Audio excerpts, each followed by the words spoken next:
So we'll just take a minute and reground ourselves and get settled into the posture. Just feel really centered in your space for a sec.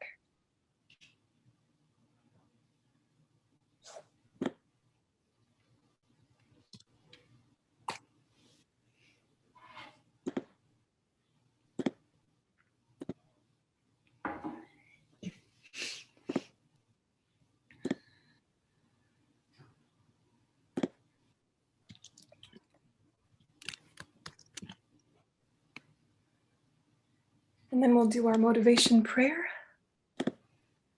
To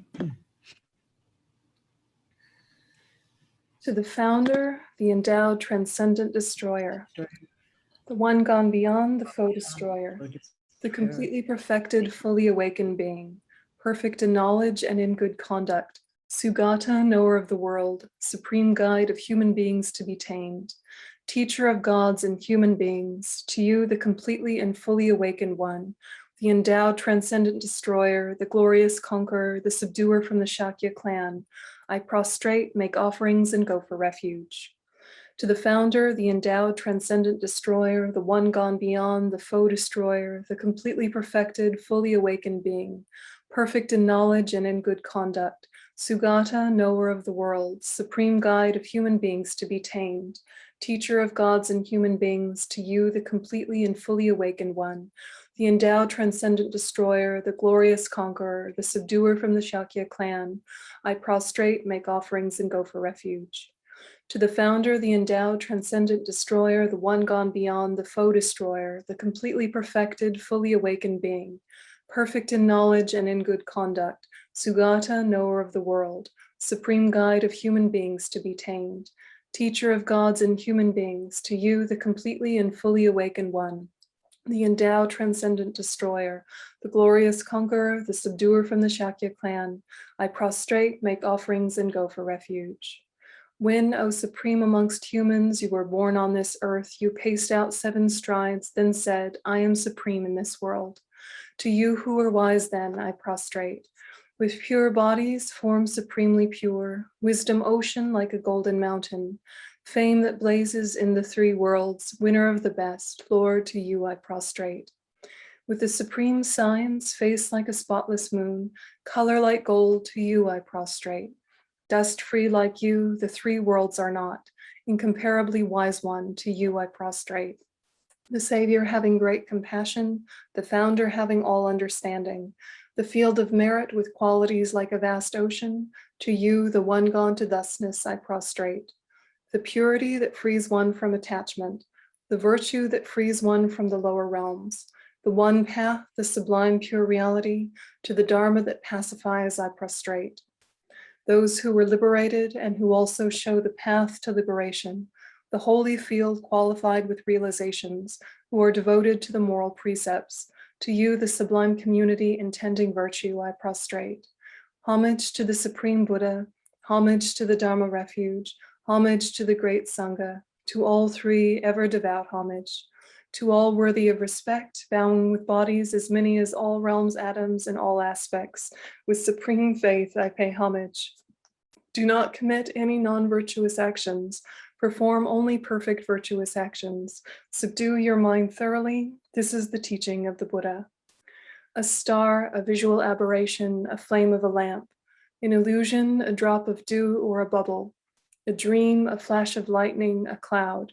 See concision things as such. Through these merits may sentient beings attain the rank of all-seeing, subdue the foe of faults, and be delivered from samsara's ocean, perturbed by the waves of aging, sickness, and death.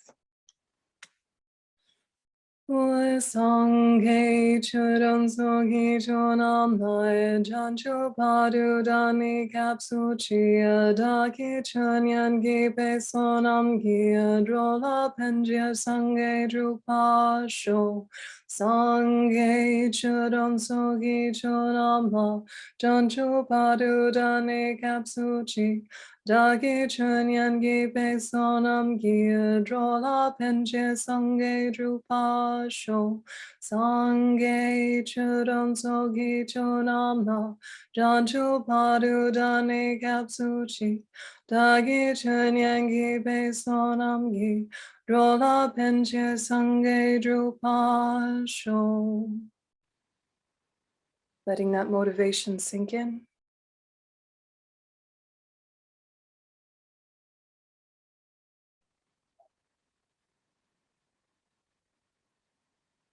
Okay, you can relax your attention.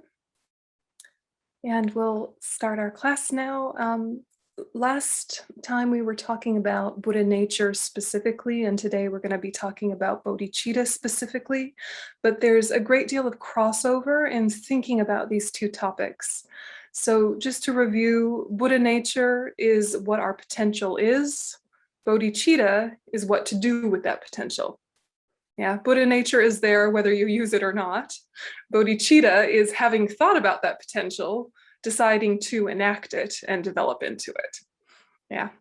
So in our bodhicitta and Buddha nature conversation yesterday, we were talking about the kind of three categorizations of the basis, the path, and the result. And we were talking about those 9 analogies for Buddha nature. The main thing being that there are 2 aspects. There's the Buddha nature, which is naturally present, and there is the Buddha nature, which needs to be developed. And that was kind of the main thrust of that conversation. And then we went through the 5 paths pretty, briefly in an abbreviated way, but just kind of to get your head around the developmental stages the mind goes through in becoming enlightened. So of those pieces, did you have any thoughts you wanted to clarify or doubts or ideas bubbling up before we introduce anything new? Did you have any thoughts kind of over the night?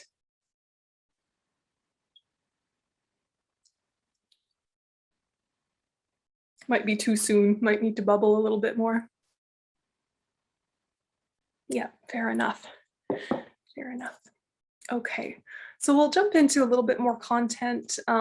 Again, this is going to be the content heavy session, then we'll do a nice meditation, then we'll do another session of a little bit of gentle content and meditation. So here we go.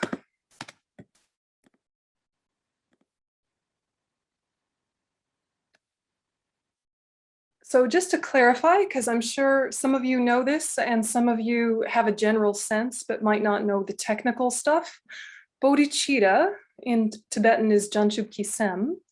This is the mind or spirit or heart of enlightenment, depending on your translator. So in Tibetan, heart and mind are often equated as the same word. Sometimes in English, people like the idea of the spirit or the aspiration of, but you'll see these different translations for bodhicitta. The most technically accurate is the mind of enlightenment because it's a mind. So it's the main Mahayana motivation with 2 aspirations. The altruistic mind that seeks enlightenment in order to benefit all sentient beings. So you're aspiring for enlightenment, you're aspiring to benefit all sentient beings, and you see that those 2 are connected, that the best way to benefit sentient beings is to become enlightened. Side note, which we won't spend tons of time on, but just to kind of plant it or revive it in your mind, there are 2 bodhicittas. There is ultimate and conventional, just like there's ultimate truth and relative truth, just like there's method and wisdom. For bodhicittas, ultimate bodhicitta is bodhicitta in the mind of someone who has realized emptiness directly. Conventional bodhicitta is someone who is in the mind of someone who has achieved the path of accumulation. So an earlier stage, a more conventional method-related stage.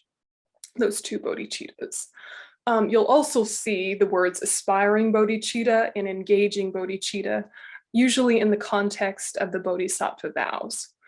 So that's just kind of side note. If that's overwhelming, just leave it to one side. The main point here is that it's our main motivation. The motivation for everything we do, should be or could be or can be bodhicitta, and that's probably the most efficient and the most deep way to motivate your practice.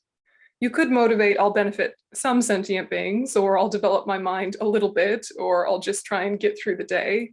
But ideally, if we can keep clicking back into bodhicitta, bodhicitta, bodhicitta, even if it's our motivation for very mundane tasks. You know, you're washing the dishes in order to become enlightened for the benefit of all sentient beings. That's still reinforcing that attitude.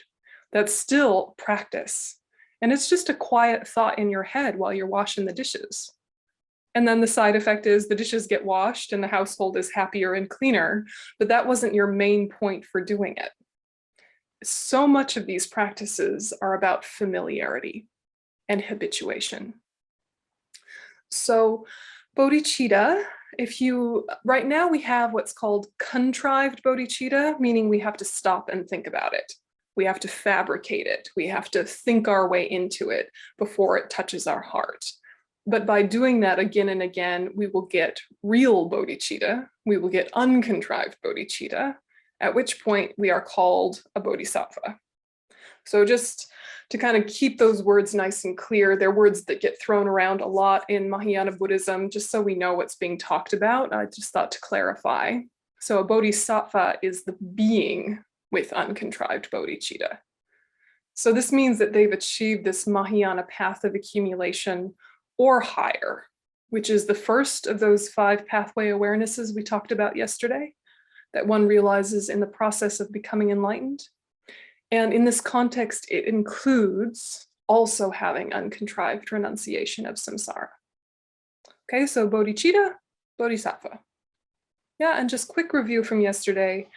Anybody who has started here is a bodhisattva. Yeah, so if you've achieved these, you're a bodhisattva, but even if you've only achieved the first one, that's enough to be kind of classed as a bodhisattva because you have uncontrived bodhicitta.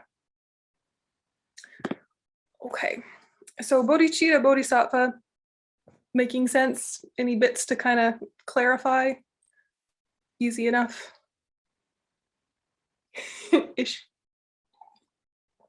Okay, so I'm guessing those are fairly familiar words, but just so you have it clear, when we say bodhicitta, we're not saying just like having a good heart. We're saying this very clear aspiration to become enlightened in order to benefit sentient beings. Yeah, and that fully qualified, it becomes a main mind, a primary consciousness. Yeah. So traditionally, when we talk about how to develop bodhicitta, there's a couple of methods that get discussed. Do you guys have them kind of on the top of your head? If someone were to say, how do Buddhists develop bodhicitta? What are the classic strategies that come to your mind? Or just kind of making an educated guess? How do you get yourself in the mood for bodhicitta? Yeah, Susie, yeah. Just the idea that you're putting others before yourself. Yeah. That exchange, yeah. Perfect, yep, exactly. That's one of the key strategies, yep, exchanging self for others. Yeah, Donnie, yeah. Oh, I was just going to say 4 thoughts that turn the mind, but I like her answer better. Certainly all works. I mean, 4 thoughts do it too, but yeah. Yep, and then there's one more classic. Can you guys think of it? Something to do with a mum? All right. You remember? The 7-fold cause and effect? Yeah, Jennifer, go ahead. Are you saying, can you hear me? Yes. Are you saying that all sentient beings have been our father and our mothers at some other point in our lives? Yep, that classic. Yeah. So there's those classics, and they are powerful, they are useful, they do the trick, but sometimes I think that we miss some preliminary thinking that will get us to even want to do those analysis. There's some thinking to kind of mull over and have conversations with your Dharma friends about, and just kind of unpack what prevents us from kind of full speed ahead in our practice. What's kind of like momentum killers or gumption traps, or just things that make us not prioritize this work even though we love it, even though we aspire to it, even though it really is an important thing in our life, still somehow it's easy to give ourselves excuses not to just sit down and repeat and repeat and repeat. And so rather than kind of addressing, I'm not a good person for not doing my bodhicitta motivation, that's not useful or true. Go back a few steps to, how come I'm not as motivated to do this? Like, how come I don't have energy for this in the same way I do a random hobby? You know, like you meditate on bodhicitta once a month or so, maybe in a class, but you knit every day. You love knitting. You know, like why the priorities are kind of skewish. And in no way should this conversation shame flood you, yeah, or make you feel bad. It's really be objective about it and strategic, rather than good person, bad person, I am worthy, I am not worthy. Don't get into that nonsense. Yeah, that is not what Buddhists are about, nor is it useful. What we're really looking at is, how come?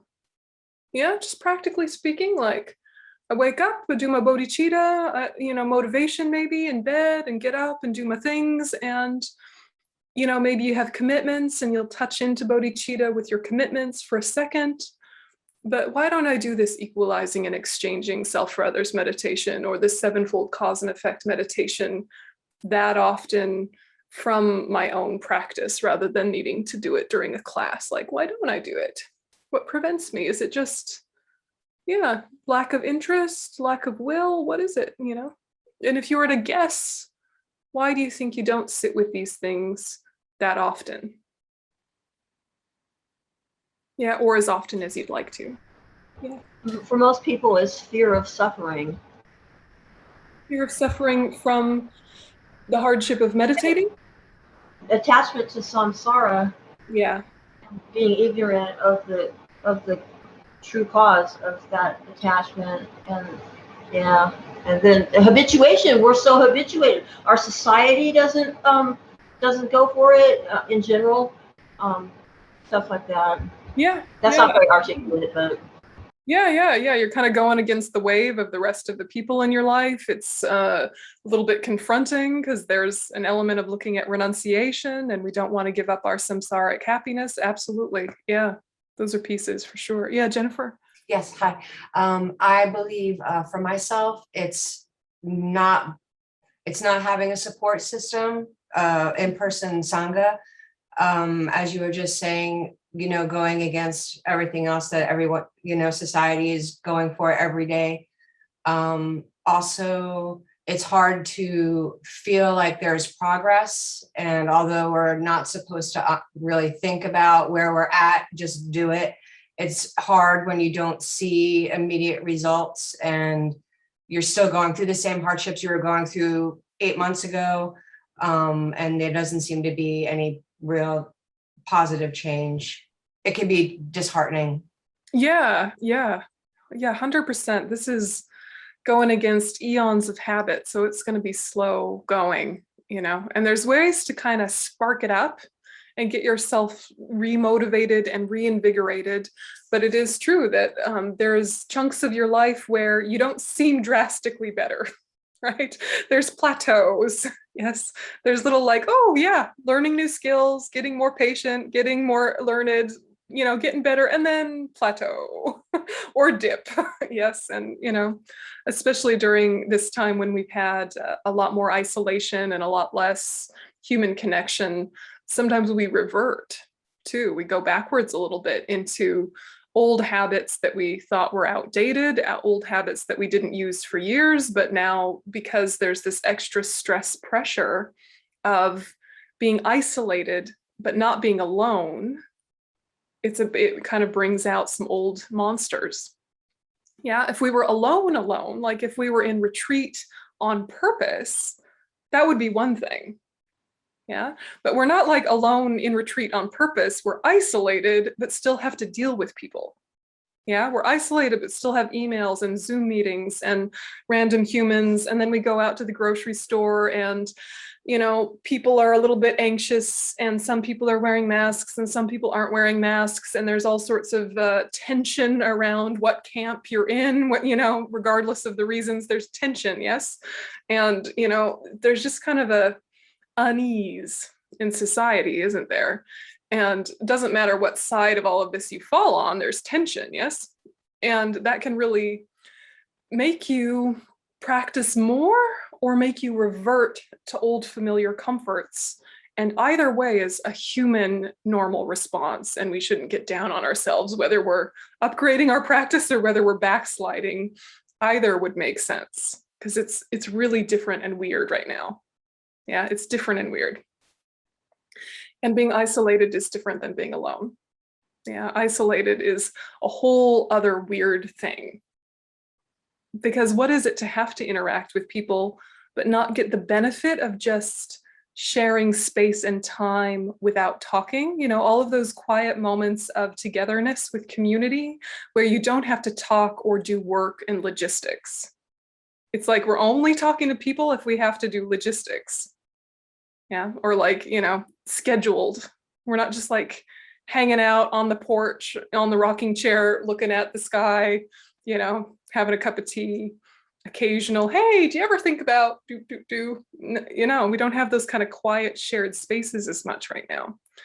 So it's useful in a way to ask yourself, what are some of the habits that I have which are completely reasonable coping mechanisms, but are a symptom of a suffering I haven't looked at in a while?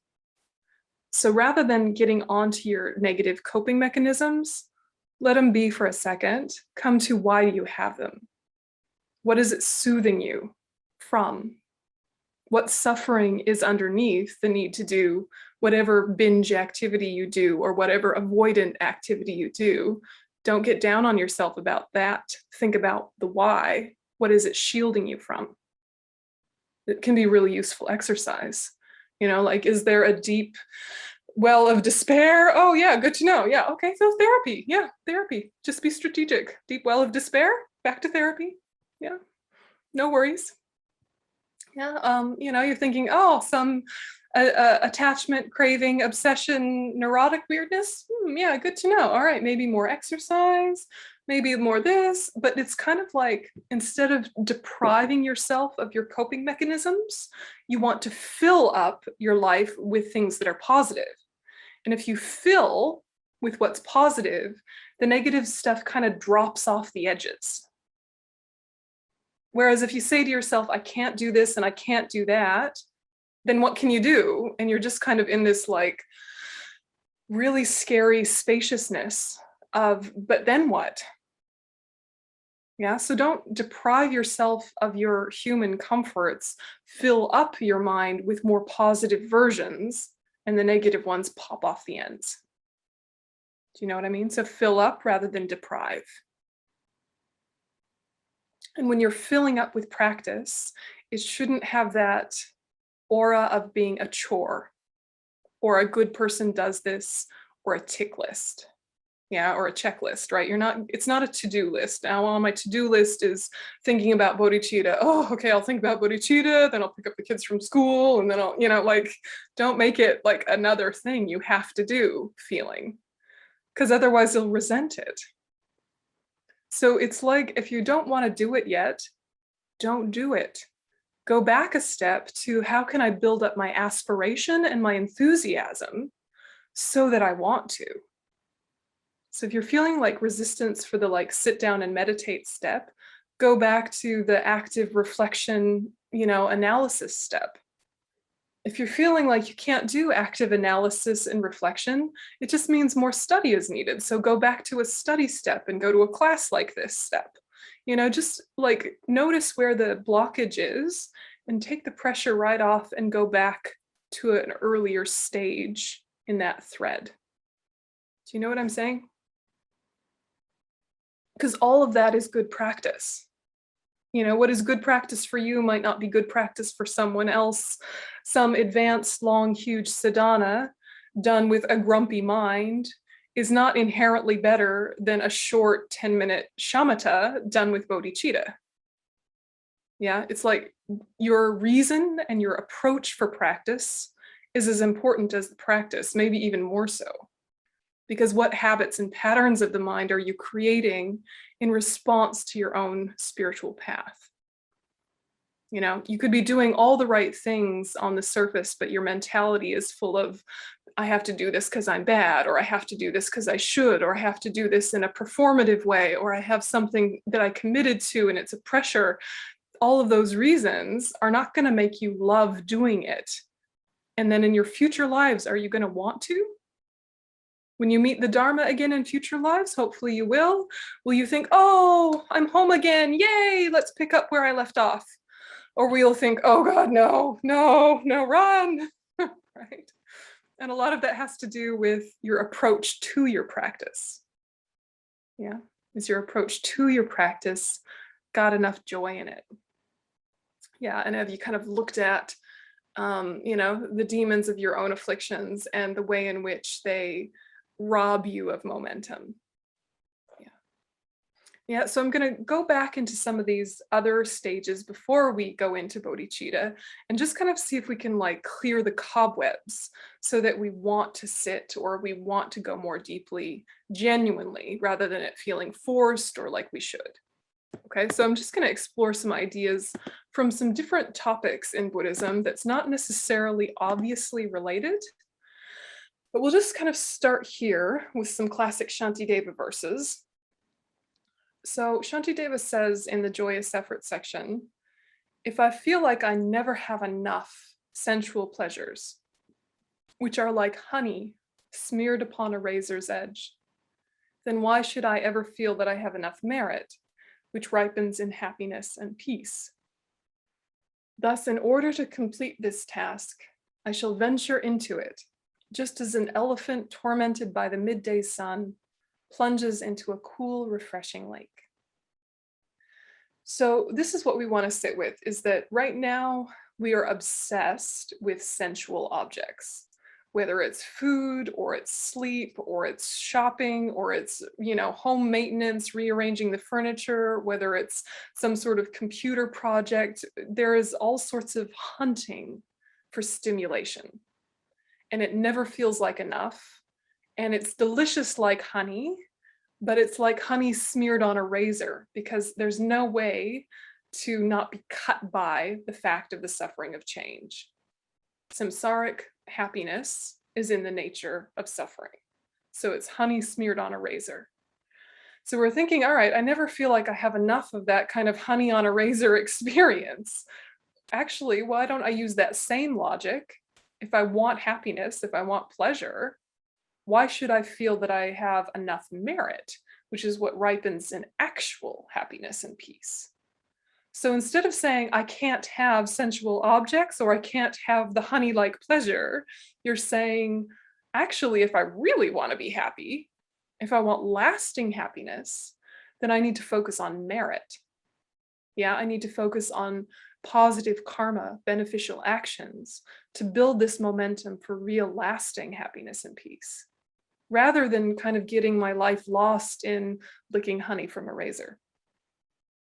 So then in order to complete this task of enlightenment, I want to venture into it like an elephant tormented by the sun goes into a cool, refreshing lake, because I'm tormented by the suffering of samsara. Yeah, I'm just constantly fidgeting and readjusting physically and mentally to try and get comfortable.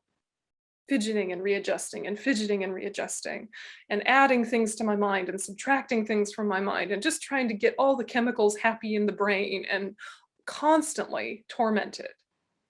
I want to plunge into my practice with the feeling of it being a cool, refreshing lake to soothe that suffering of samsara. So just kind of sitting with, here's some of the attitudes to bring to our practice. Yeah. So then we look at this kind of dichotomy between confidence versus pride. Okay, so confidence from a Buddhist perspective is never turning back from working for the welfare of others. recalling their needs as well as your own ability and potential. And this is one of the 4 forces in the joyous effort section of the Lam Rim, which is called the power of steadfastness or firmness, positive pride, confidence. And we want to look at this difference between confidence and pride because there are 2 reasons to identify as a spiritual practitioner. One is from a place of confidence that you have Buddha nature. You do have Buddha nature. You've always had Buddha nature. Have confidence that that can be developed to its utmost extent, Buddhahood.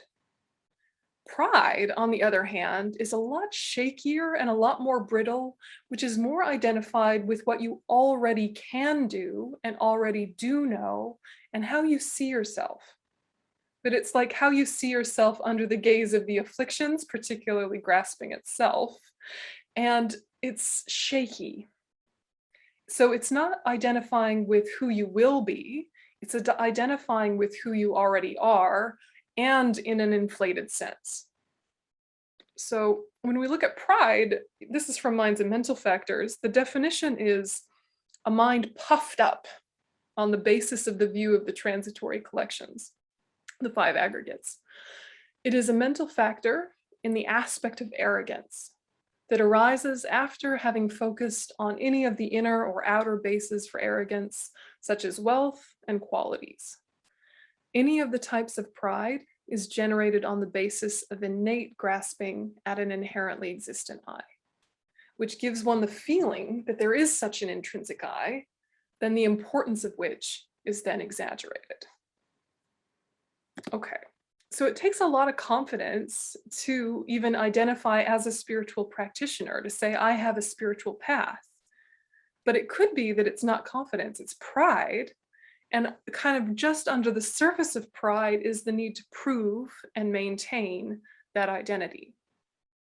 Yeah, and you might see this at Dharma centers sometimes, or you might hear it around where people do a bit of name dropping, like Rinpoche name dropping, or practices name dropping, of I've done this retreat and I've had this teacher and I've done this empowerment. And it's kind of a way to kind of shore themselves up and make them feel like I am allowed to be here in this space because I have connected with the fancy people and I've done the fancy things. So you can't tell me I'm not allowed here because here's my credentials, Yeah, it comes from a place of real insecurity, right? Like all pride is coming from some insecurity, yeah? And yeah. I have another, I'm sorry, I have a funny example. I should start using my emoji thing. Anyway, I'm so excited, I can't. Here's a good one. Okay, in meditation, like Zazen, there's this thing where they'll get so like showing off with the meditation, like so tight, and I'm not gonna flinch, and oh my God, I'm in such pain, but I'm not gonna move at all, and it's all just a show off thing, even though supposedly you're not looking at anyone else. But yeah, that's the same thing. Funny. Performative posture, right? Performative good posture. Look at how straight I can sit. Is everybody looking at how straight I can sit? Yeah, like miss the point. Yeah. And then you go to a Tibetan Gompa and they're all kind of rocking and slouching and nobody cares. It's just like, do what you got to do. Get yourself in order. Yeah. So this thing of pride is poignant, okay? So don't think about how bad it is to have pride, okay? Think about how poignant it is to operate from pride. Like how kind of touching and just like, oh, as we would say, like as Tibetans often say, oh, ninje, which means compassion, like, oh.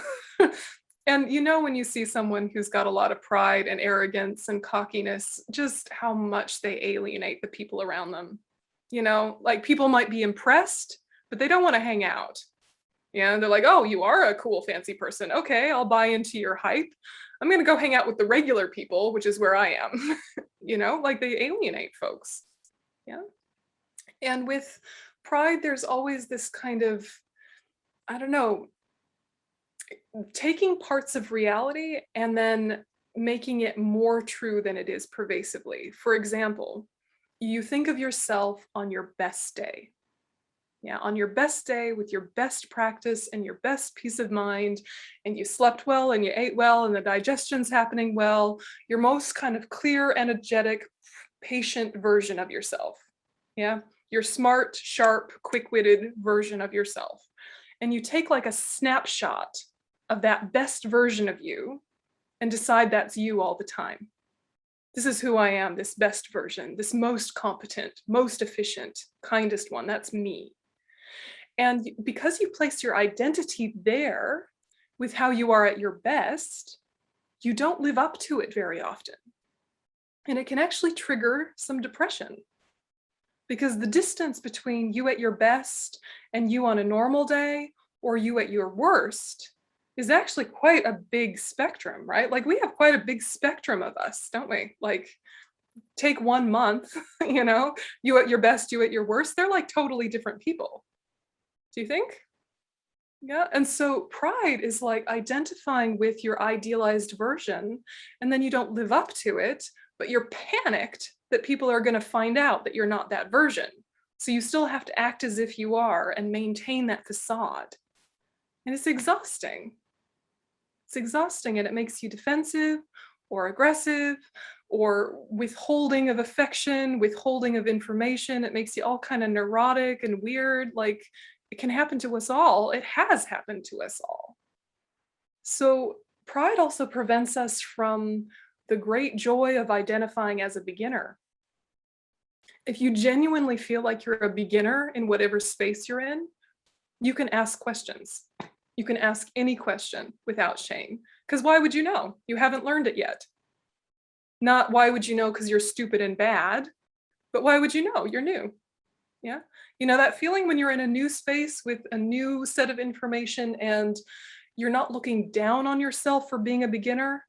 You're looking up to the cool knowledge that you're going to access. And you just are kind of really clear about the questions you ask because they're genuinely the questions you have. And then the longer you're in a community, the more you feel like you should be the expert. And then it's harder and harder to ask questions because you feel like you should know already, or people are going to look down on you for asking. So pride just like stifles our learning process. I'm guessing most of us, when we were very new Buddhists, when we very first entered the Dharma, we were like sponges and we learned so much so quickly in those first months and years. And then we start to harden and solidify, and whatever we learned in that first year is all we'll ever know because we don't have enough kind of humility and spaciousness and deep confidence to know that we'll be a beginner the whole life and lifetimes, and it's fine. Yeah, no one is bad for being a beginner, for goodness sake. We're all beginners. Yeah. So pride makes you identify as I should be an expert by now, and then you have this tension and anxiety to maintain that appearance. Yeah. Thoughts? Yeah. So when you're looking at bodhicitta and you're looking at wanting to become a Buddha for the benefit of all sentient beings, it can trigger a little bit of this pride issue of, because I understand a lot of the pieces, I should already be there. Or because I believe in this and I value this and I think it's wonderful, I should already be doing all of it. Forgetting that we understand things so much way before we are able to practice them. Yeah, if you understand something, that means you're able to start, not that you're finished. But, you know, especially in the West, we're kind of trained to believe if you understand it, then you already do it and embody it. You know, like I know how that would work were I to do it, so that's as good as having actually done it. No, it's not, right? You know? And so just kind of like taking that objective stance towards your own Dharma learning that says, of course there's lag time between understanding and doing. Of course there's going to be a delay between getting it intellectually and it coming to my heart. There's nothing wrong or bad about that. That's just a totally normal part of the process. Give it a minute. Yeah. But pride thinks you're already there or should be, and then is sad that you aren't really. Yeah. Yeah, Christopher, did you want to ask something? Just accidental unmuting. Okay. No worries. Okay. So this pride versus confidence conversation is an important one to unpack. And so if we're looking at confidence, this is from His Holiness, Bodhisattvas cultivate 3 types of confidence, which enables them to maintain their joyous effort. So the first is confidence in action. So they're prepared to act alone without others' help. So put a pin in that, we'll come back to that. With confidence in their capacity to work for others, they engage in beneficial activities without self-doubt or hesitation. With confidence to oppose afflictions, they are determined to prevent and counteract afflictions. Bodhisattvas reflect, have I accumulated the collections today? Collections of merit, right? Merit and wisdom. What have I done to benefit sentient beings today? In this way, they remember their heartfelt spiritual aspiration and encourage themselves to act upon it. Bodhisattvas willingly take upon themselves the suffering of all beings and rejoice in their merit and virtues. They frequently recall the Buddha's great qualities and perform all actions motivated by bodhicitta. Whatever happiness they experience, they aspire for all beings to experience it as well. In this way, day by day, they accumulate the requisites for awakening. So let's look at this first one, that with confidence in action, they are prepared to act alone without others' help. This is tricky, but this is brilliant psychology. This is brilliant psychology. Okay, so does it mean that if you're aspiring and willing to act alone, that you will be alone? No, it's a mentality, okay? It's the mentality that says, whatever I'm getting up to is important enough that I will do it without an audience, I will do it without support, I will do it without recognition, because it's good enough to do for its own sake. Full speed ahead. And then what usually happens is that when you have that mentality, people are attracted to you and want to support you. But the reverse is also true, where if you're looking for support, you're looking for affirmation, you're looking for recognition, people are like, oh yeah, whatever. Yeah. Yeah, so if you're like looking for support, people are like, nope. But if you're deciding I'll do this even without support, support comes. Yeah, and you can think of like everyday examples of this. I can think about when I was staying with my folks during the lockdown, my mom had all these home renovation projects in her mind, and she was like, okay, we're gonna paint the hallway. She was so excited. And I noticed that because she was willing to do all the work of laying down all the drop sheets and getting all the things, edged and doing all the hard stuff, she was willing to. It attracted people to help her do it. But if she had started the whole conversation with, I'm going to paint the hallway, you do this, you do that, I need you to buy this and you to do that, everyone would have been like, nah, best of luck to you. Right? But she had that kind of come what may, this is getting done. She wound up getting some support. Yeah. And so, think of some examples in your life of that, of when you've had enough will to just do it on your own, you do get help. And if you don't, it doesn't matter, because you are already ready to do it by yourself. Yeah. And your Dharma practice winds up being a very quiet, private, secret thing, you in your head, you in your heart. What the people around you know to be changing in you is going to be very different than what is actually changing in you. They might notice you're a little nicer and a little happier, just a little, but generally the same person you've always been, but a little nicer, a little happier, maybe slightly more focused. But when in fact, you've gone light years from where you started, and it took epic soul searching and deep dives into your psyche and all sorts of stuff for what appears to be very minute change. And that can be hard on our pride, because we put a lot of work in for that tiny amount of show. Yeah. So who cares what it looks like? Keep coming back to the internal of, it might look like I'm just a little bit more patient, but you have no idea how much more patient I am. Yeah, all the things I don't say and don't do, and all of the ways that I am more forgiving and more connected, how much work it took to get that far. They don't have to know, but you know, and you know it's worthwhile. Yeah. So it kind of reinforces this confidence of, I can do this, I can change. Yeah. And it doesn't have to be applauded or noticed. Sometimes it will, sometimes it won't, but that has a lot more to do with them than me.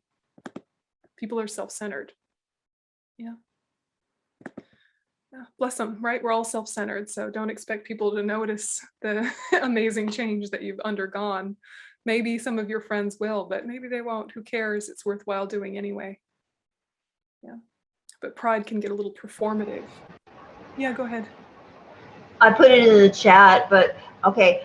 I read somewhere His Holiness said, and I remember this for decades, this one line, that a measure of one's spiritual progress is how well you're getting along with others. And I noticed that for me, whether or not they're true, they said, oh yeah, you're better or whatever, but that I'm much more friction free in my dealings with other people. Yeah. And I do appreciate that. Yeah, for sure. For sure. And, you know, His Holiness is one of the best models, maybe the best model of what it means to be kind as opposed to nice. He is so kind, infinitely kind, but he's not like nice. You know, he's not going to try and soothe everybody's ego and make everybody feel worldly comfort.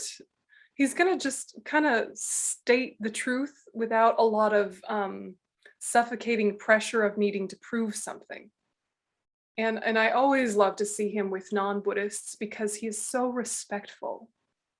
Yeah, he's so respectful and he's so kind and he listens so deeply, but he also doesn't seem to need to prove anything. You know, when the quantum physicists say, oh, look, we've found that, you know, things change upon observation and that there's no inherent truth. He already knew that before the quantum physicists told him. Yeah, he already knew that, but he doesn't say, I already knew that. He has nothing to prove, you know, because he has that deep confidence that is not pride. Yeah. And it gives the other people space to flesh out their wisdom and to explore and be creative and not feel their own pride get triggered or their own shame and defensiveness get triggered. You know, he creates a safe space because he's confident, not proud. Yeah. So then you don't have to say, oh yeah, I knew that too. Oh, I knew that too. You know, like you don't need to say that. Yeah, like a little kid. Yeah. Because we're still a little bit like that. Yes. Okay. So by myself alone, confidence in action. Confidence in their capacity to work for others. So our capacity to work for others exists, even though it's not on the same level as a bodhisattva. Think about the fact that you already can and do. Yeah, just sit with, you can and do work for the welfare of others. Even if it's just cooking for your family or, you know, giving rides to your friends or something very simple and worldly, you do work for others, which shows you can work for others. And why wouldn't it get better with practice? So it builds that confidence reflecting on your memories. And then confidence to oppose the afflictions. This one, there's a few different directions to look at it with, but if you can just point to a few moments in time where you could have reacted badly and you chose not to. Those times when you really consciously felt yourself going down an old road. Yeah, an old road of criticism or harshness or snappy comebacks or sarcasm or whatever. You felt it bubbling up in you and you consciously let your heart expand to hold the whole scenario and didn't. You know that you can counteract the afflictions. Sometimes you don't have enough mental space. Sometimes you don't have enough focus and it just old habits take over, natural, normal. But if you can sit with those times that you have been bigger than the situation, bigger than your own negative emotions, bigger than the bad behavior of the people around you, and you chose to take the higher road, that can give you confidence. And it can and you can prevent pride from creeping in by remembering all the times you didn't. Yes, yeah, you can say, and often I don't. And I either attack or retreat or freeze or whatever my, trauma responses are. That also happens.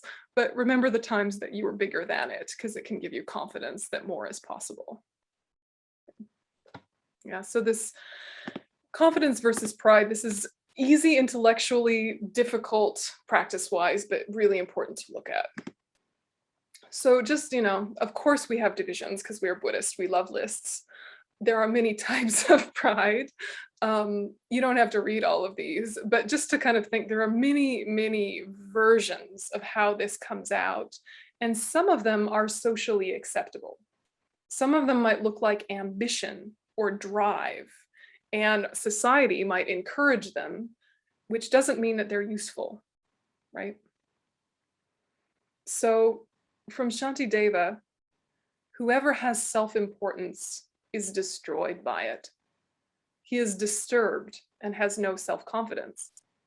For those with self-confidence, do not succumb to the power of the enemy being disturbing emotions. Whereas the former are under the sway of the enemy of self-importance. So it's an interesting thing to see that self-importance is something that actually collapses creativity, collapses your ability to question. You get very rigid, whereas self-confidence has momentum built right in. So the other dichotomy is humble versus depressive. But before we do that, do you have any thoughts about pride versus confidence that you wanted to ask? Or just kind of thoughts that came up? I think it is important to make it very personal and to see the two versions of when you are full speed ahead with pride, or full speed ahead with confidence. What are your two modes? Like, how are they different? What do they look like? How do they feel? Because we all have both. And we'll do a meditation on this as well, but just kind of get the juices flowing of how am I internally and externally different in those two modes, because I want to be able to catch them. Yeah, I want to catch the pride and diffuse it. I want to catch the confidence and increase it, or even start with confidence intentionally. Yeah, so kind of like try and see yourself in those two modes. Yeah, go ahead, Susie. Thank you for the teachings, by the way. It's a question about confidence.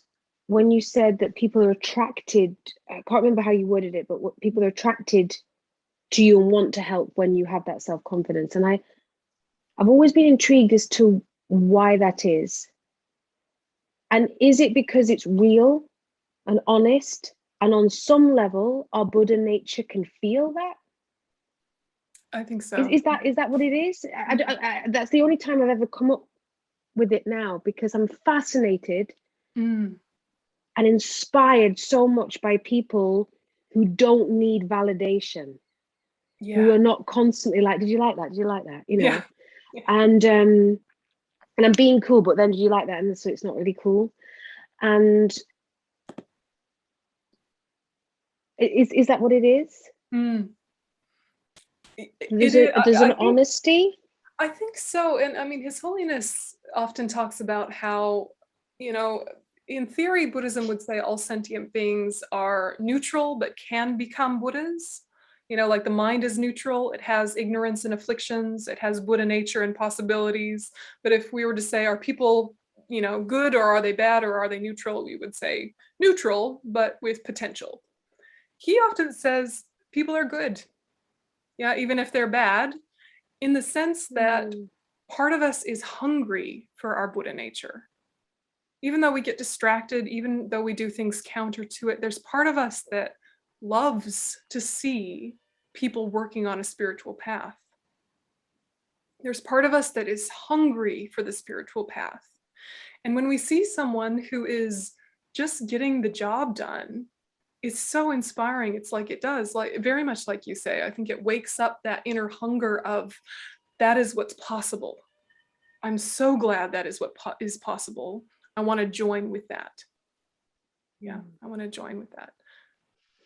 Thank you. Yeah, but it's one to sit with, because I think we've all seen it in our life where someone with that kind of confidence is like a magnet. Yeah, or when we are like that, we are like a magnet. And when we're needy and craving validation, it's poignant, it's suffering, it deserves love and support, but it's not going to get a lot of, I don't know, project support.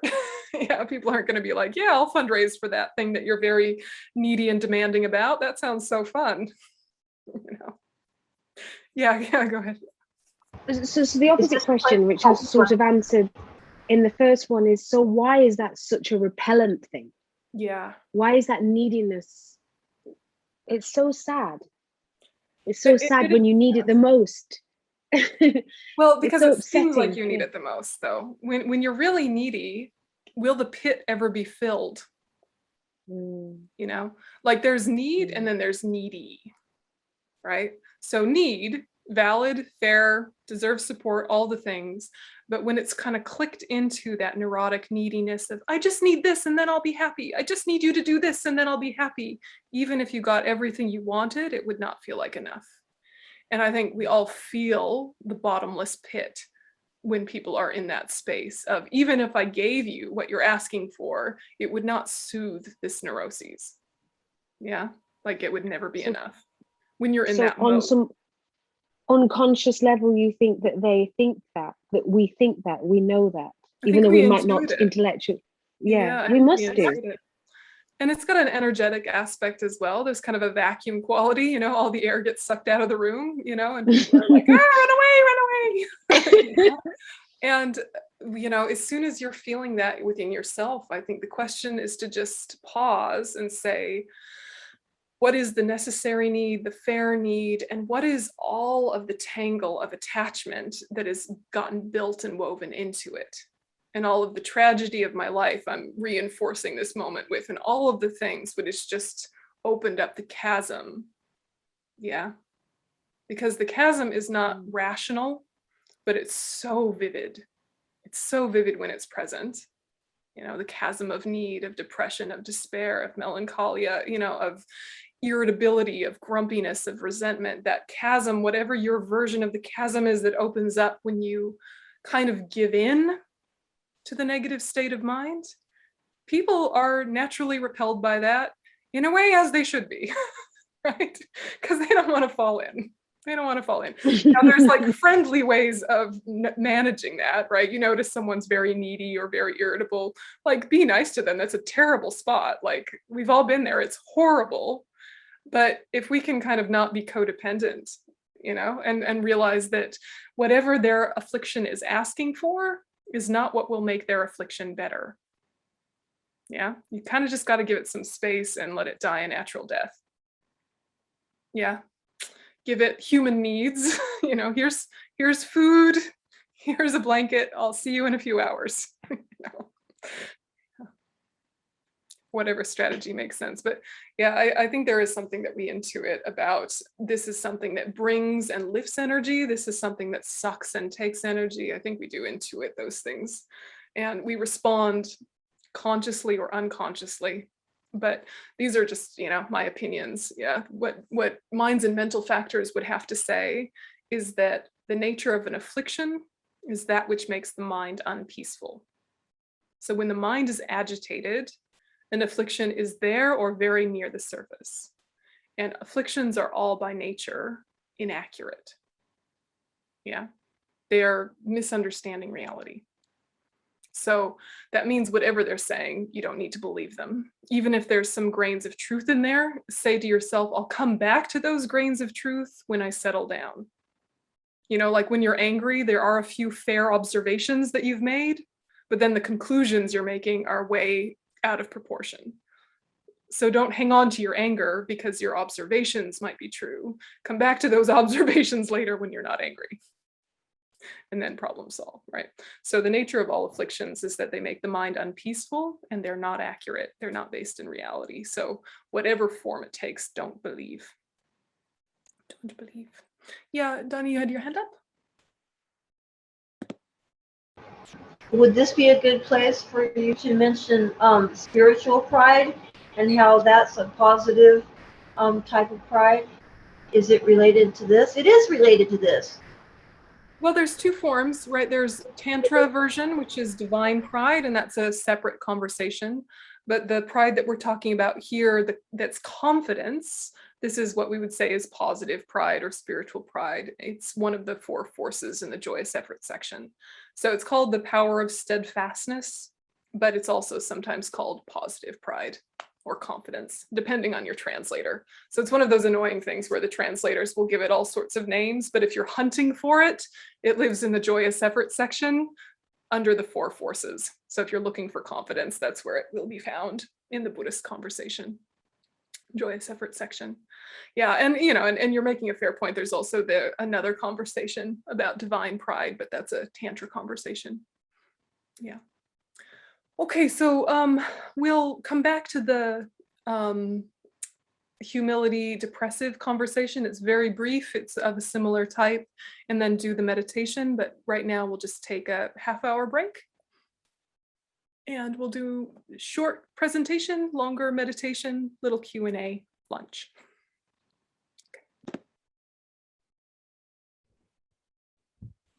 Okay, so we'll follow up with the tail end of that discussion, and then we'll do a meditation.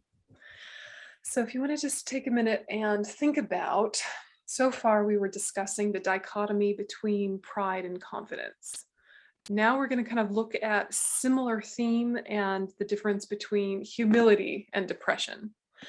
And the reason, again, that we're looking at all of these is that in order to engage with your Buddha nature, to want to have bodhicitta, to want to actually aspire to actualize that potential, we have to look at what stands in the way and what supports it. So there's a lot of mentalities that we have that are really useful and help us engage with energy, but there's all sorts of ways of thinking that clutter, yeah, for lack of a better word, or stagnate or collapse creativity. So we just kind of want to notice them, because then we can catch them a lot more easily. So depressive, and I'm not saying depression as in clinical depression, but I'm talking about depressive. This is also from the joyous effort section of the Lam Rim. And there it talks about things that kill your joy, or things that kind of stifle your joyous effort.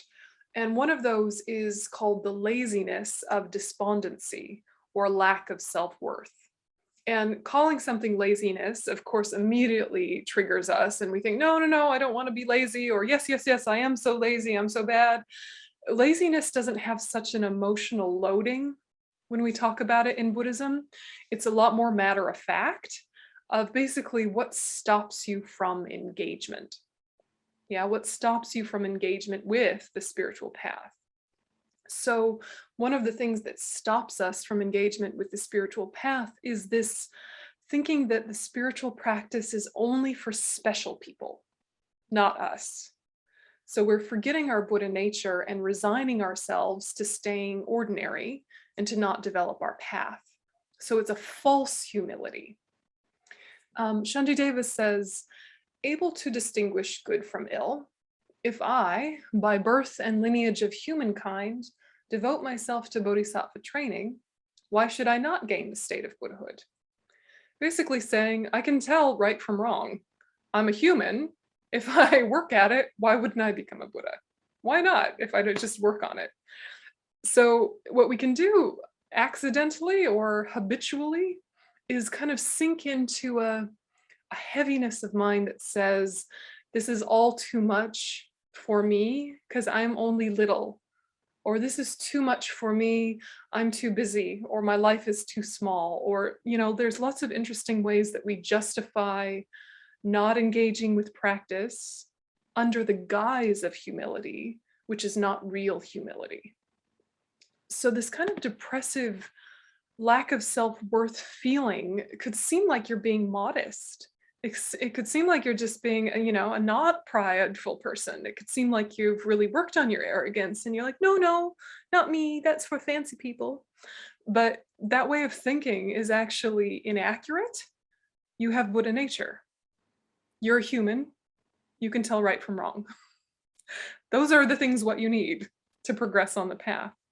Yeah, you got those, so you're fine. Yeah, you're fine.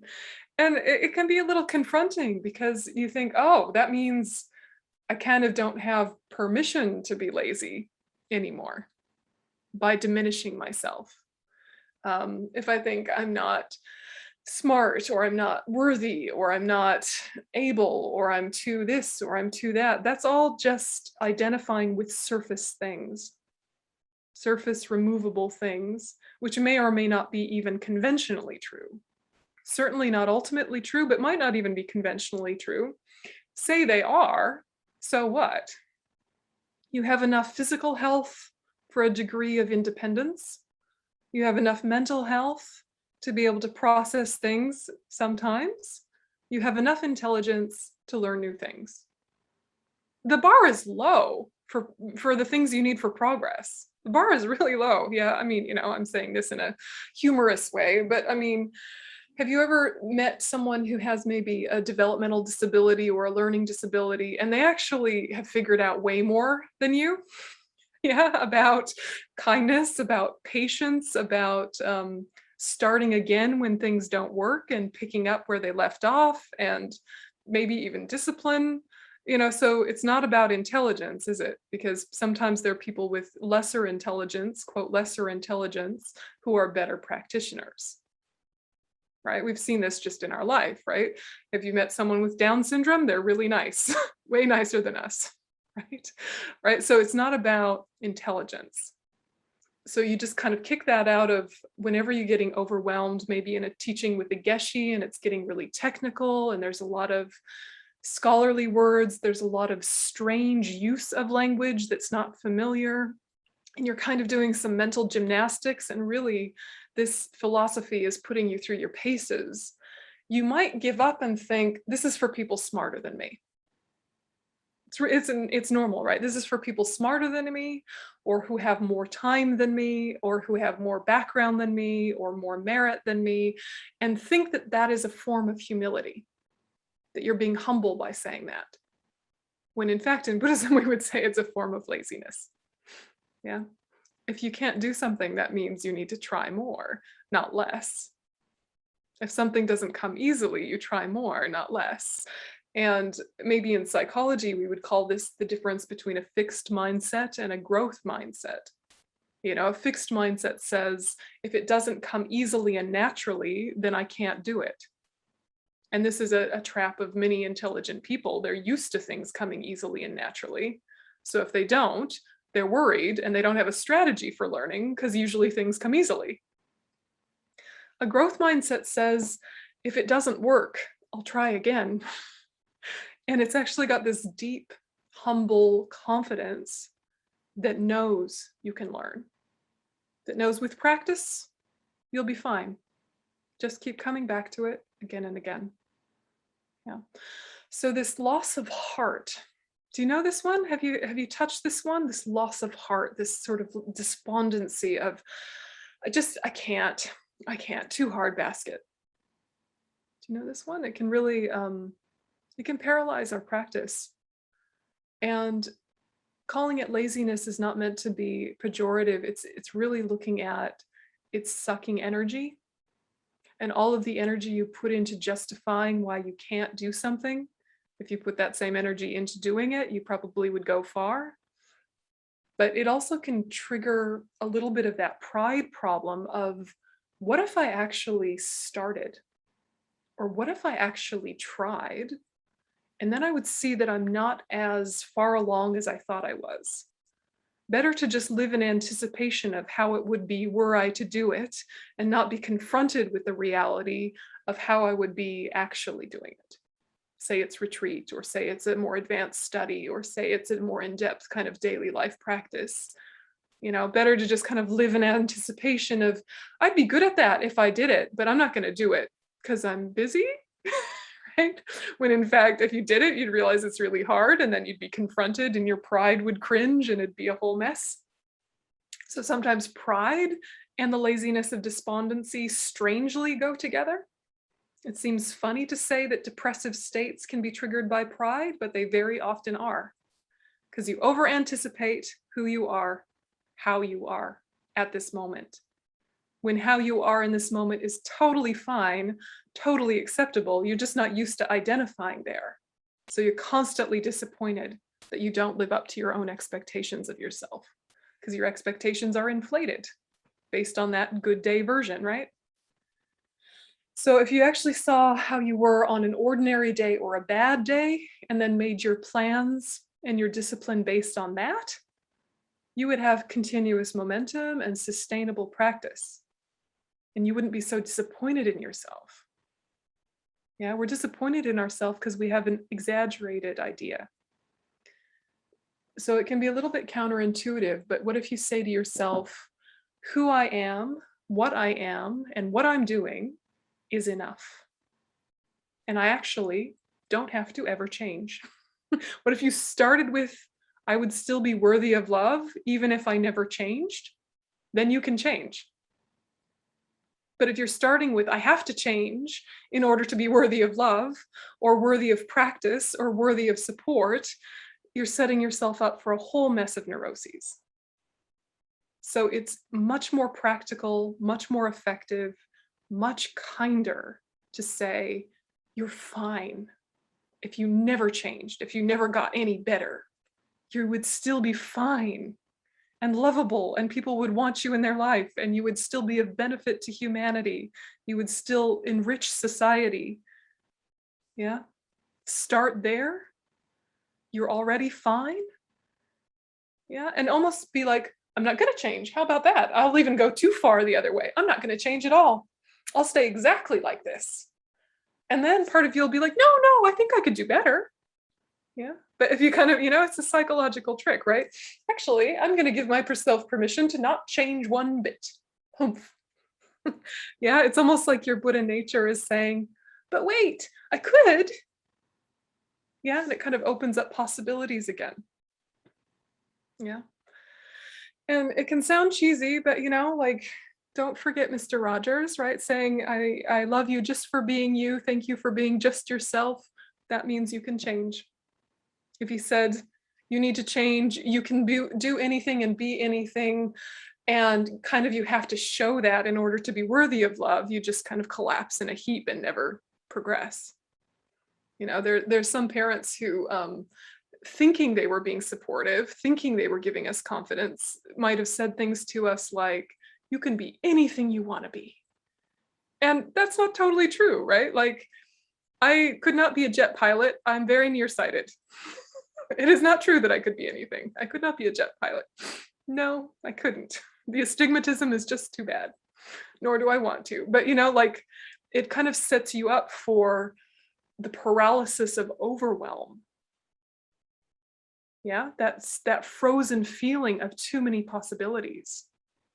That frozen feeling of things that I could do, and there's so many things I could do that I'm overwhelmed, so I can't do anything. I can't even start. So part of touching that humility that is not depressive is saying, I know many things and I can only practice some of them. Yeah, I might know the whole Lam-rim. I might be able to recite the outline perfectly. I might have many empowerments. And what I actually do is just the short version and a short little shamatha, and that's it. And that is not making me bad or a failure. Yeah. Yeah, in fact, it actually is quite positive and is leading to progress. Give yourself some credit. So the laziness of despondency, this loss of heart, is a huge obstacle for us engaging truly with the practice of bodhicitta. Yeah, it's a huge obstacle. So, there's a lot of ways to kick yourself out of it. If it's thinking even dung beetles have Buddha nature, why do I think I can't progress? Even dung beetles have Buddha nature. Yeah. I might not be as disciplined as a dung beetle with their little rolling of poo process that they have in their mind, but they're also not studying at all. I at least study some, like there's a lot of ways to think about it. Do you have things coming to mind that might kind of flick you out of that loss of heart feeling, something you could say to yourself that would remind you, actually, you've learned a heap in this life. Your common sense is not too bad. You know about the things of the world. You could learn more. Don't worry. What could you say to yourself? You know, just kind of sit with that, because it has to sound like you. Otherwise, you won't believe. Yeah. If you're kind of feeling that fatigue or that false humility of, I can't, the collapse. Yeah. The other piece is to realize that in that same section of the Lam Rim, the joyous effort section, one of the things that supports enthusiasm and joyous effort is rest. It's on the list. Yeah, it's not a Western introduction. It's not the influence of psychology. It's on the traditional list. If you're tired, rest.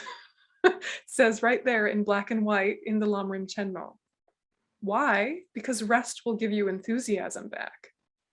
So if you're used to only giving yourself permission to rest once you're already burnt out, that is not as sustainable than resting before you're burnt out. Which is why if you're having a really good day, one of your best days, and you think, I'm going to do a ton of practice and a ton of study today, say, I'm having more energy than usual today. How about I just still do my normal amount and not push it and trigger a whole burnout situation or a whole disappointment that I can't maintain it day to day? How about I just happily, energetically do the same amount I've been doing, but my enthusiasm is really reinforced? Yeah, and to really challenge this thing that we have in society that you're only worthy if you're busy. Yeah. Yeah, that you're only good if you're busy, that you're only practicing if you're busy. Busyness is not a criteria of goodness. Yes, serial killers are very busy, I'm sure. Yeah, they have lots of plans to make, lots of shopping, lots of prep, I'm guessing, right? Yeah, they're very busy. Yes, ants are very busy. Yes, it's not a virtue. Okay, so like, break this illusion that busyness is virtuous. Break this illusion that things are urgent from the perspective of pride and proving oneself. Yeah, that's not the place to have urgency. I need to prove myself. It makes you have urgency and attachment and panic. Yeah, we want to have a type of urgency, which is sentient beings need me. If I'm at my best, I will be of more benefit. In order to be at my best, I might need to rest more, actually. I might need to shave off a few of the activities in my life so I've got more space in my schedule for their sake. So out of urgency, you rest. It sounds like a paradox, but it's not. Yeah. And then you have to ask yourself, what is restful? Yeah, restful, what is really restful? Is entertainment restful? Sometimes. Sometimes it stimulates you and it's one more thing for you to process at the end of the day. So you also want to be sitting with what actually gives you your peace back, what actually nourishes you. You know, have you ever read a novel with attachment in a speedy way and you're actually a little unsettled the whole time and you're like reading really quickly, flip the page, reading really quickly, flip the page, and it's kind of like a hungry reading? And you're even missing parts and you're almost reading in order to get to the end to start it again from the beginning. That weirdness that can happen, yeah. As opposed to maybe if it's a book you've read before and it's one of your nourishing, like book cookie, like self-soothing, quiet holiday reads, you might just like gently, slowly read a page and another page and then stop and put a bookmark in and go and have a cup of tea, and that might actually be restful. So it's like, it's not about the activity itself, it's about your approach to it. So just like your approach to practice is as important as the practice, your approach to rest is as important as the resting, because it's only actually resting if you're bringing the correct mentality to it. Yeah, there's a brief checking of phone to see if you have messages, turning off and putting aside. And there's a neurotic scrolling, must find happiness, scrolling. Try this app, no happiness there. Try that app, no happiness there, scrolling. It's not like the phone is evil, but we can use it as a way of wearing ourselves out. So, you should just be really gentle. And again, don't trigger your deprivation mentality. Think, how can I fill myself with restful things? Not how can I take away the things that aren't restful because I'm bad and should be punished? None of that. Is that making sense? Do you have thoughts? Thoughts you want to add? Or stuck spots in actually doing this? Because I know this is not rocket science. These are things you've probably thought of in other contexts before, but that conversation between what is humble but confident as opposed to what is depressive. What thoughts come up with that? Well, I don't want to confuse the class or anything, but okay, for Noondro, I had that potential. Okay, I started it almost about a year ago, a little more than a year ago this month, and I recognized in myself immediately that pride and the push to, like the numbers, Yeah. and that has worked out in a positive way, in that now I'm not focusing on those numbers. I'm just doing a little bit each day. I cut down on what I was doing. I had the schedule and it had spreadsheet and it was, but I knew this from the beginning, this tendency. So I just countered it with, and I saw this coming too, that I'm doing whatever. It's usually a minimum. Sometimes it's zero. And however many years it takes, it doesn't matter, because I'm doing this for the rest of my life.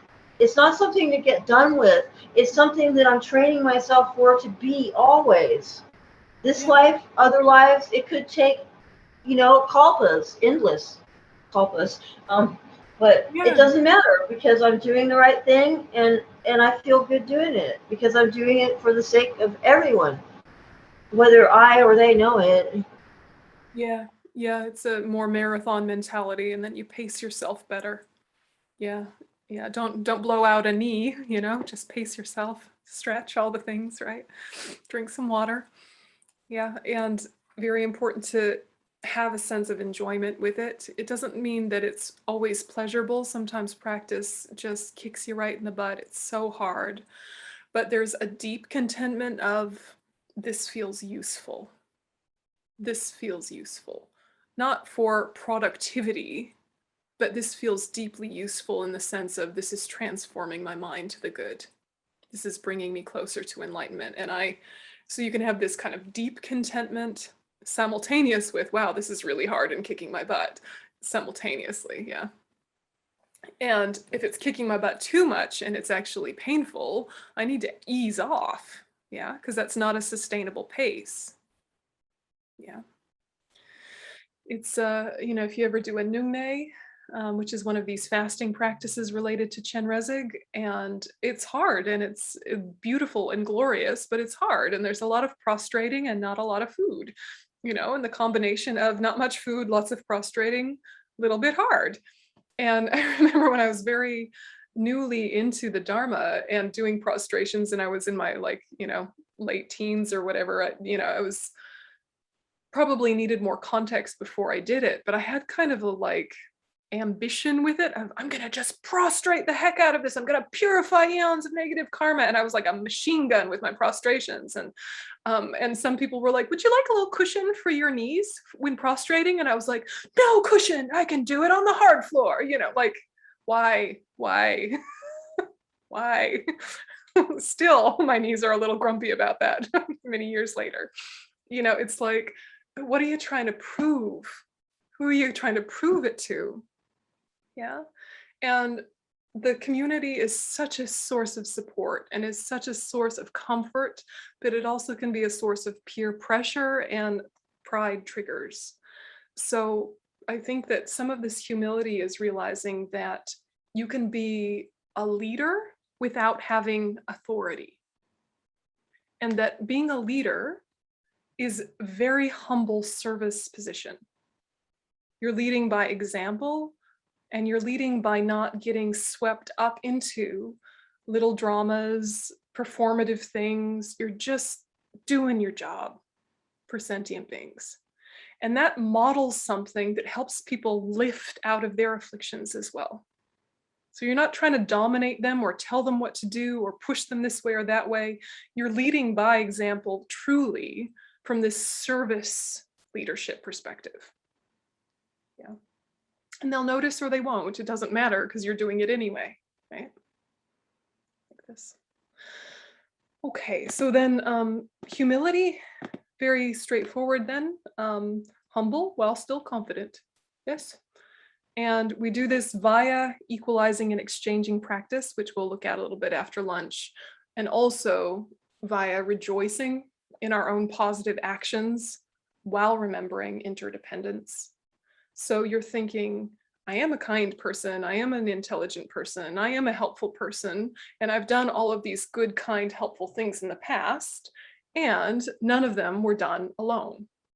So you're happy, you're rejoicing, you're thinking, I have been a positive influence in this world, in this society, and every good thing I've ever done was supported by countless conditions. So then you're not triggering pride, you're not triggering over-identification, but you're still happy it happened. Does it make sense? You're happy it happened, but you're not identified with it or taking over too much ownership of it. Then it works too with bad things. Yeah, I made this mistake and that mistake, this mistake, none of which happened alone, all of which had many, many conditions for it to happen. So you're taking responsibility, wish it hadn't happened, but not identifying with it and thinking you're bad. Works both ways. Okay, so we'll do the meditation now. So if you want to just come back to a meditation posture, nice straight back, and just let yourself settle back into your physical experience.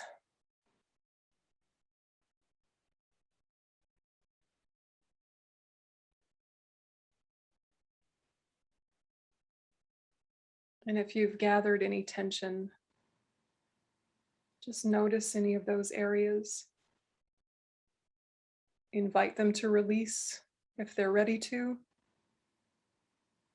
And it's okay if they're not.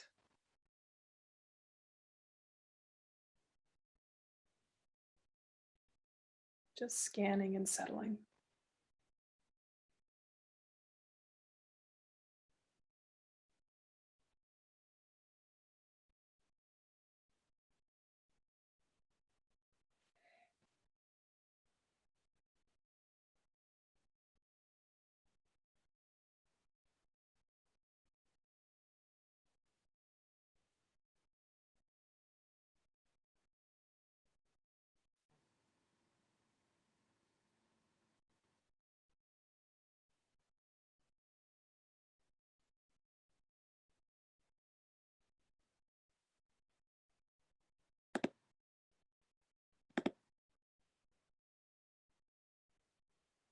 And then we'll revive our motivation.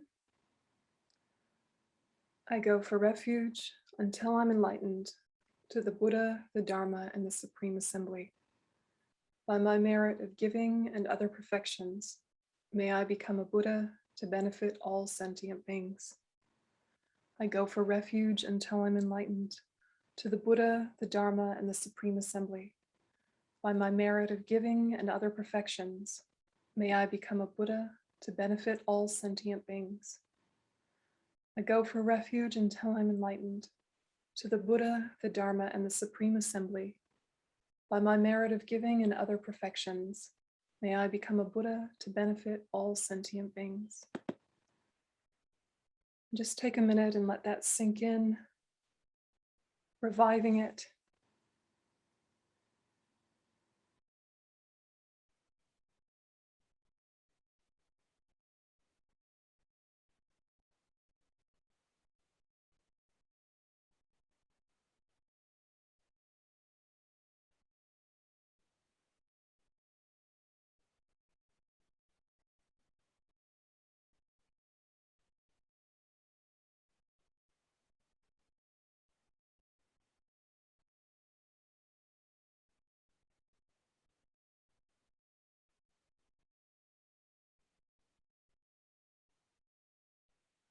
And then when it feels like your motivation has settled, shift your focus to the breath Again, letting surface distractions settle. Just the breath, simple and direct.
If you notice yourself getting distracted, just gently bring your focus back to the breath.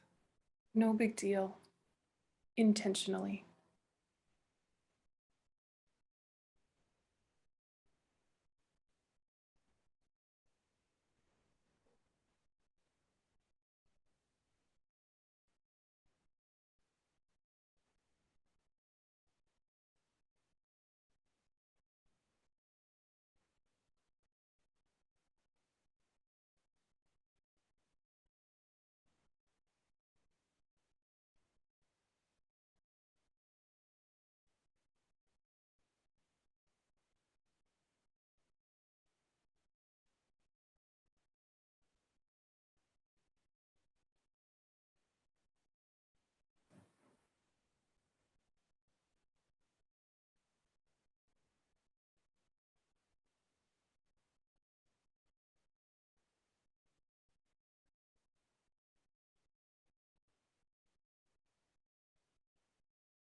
And then consciously shift to analysis. And just for a moment, without shame, try to identify your own pride. When you get puffed up and looking down on others, or when you're holding yourself up to a standard that isn't maintainable at present and become easily arrogant or haughty, that part that can collapse into defensiveness or depressive states, just try and find what you're like when you're in this negative, afflicted pride, using your memories.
You can think about the way pride feels in your body when it's been triggered, or the type of mentality you get into, the habitual thoughts. But it's just an exercise of self-knowing, self-awareness.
And having identified that pride tendency, just kind of ask what it does in relation to your practice. What it might prevent you from, what it makes you nervous about. What is the relationship between pride and interruptions or difficulties in your practice?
And so you just know that, making it easier to catch, easier to prevent. And then you shift to thinking about times when you've had this positive pride, this confidence, the so-called power of steadfastness, never turning back from working for the welfare of others, recalling their needs as well as your ability and potential. Maybe it's been this confidence in action, ready to act alone.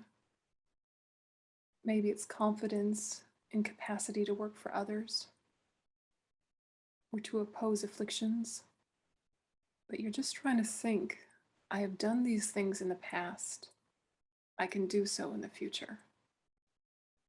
Just looking for examples or moments in your mind where this kind of positive pride has been present.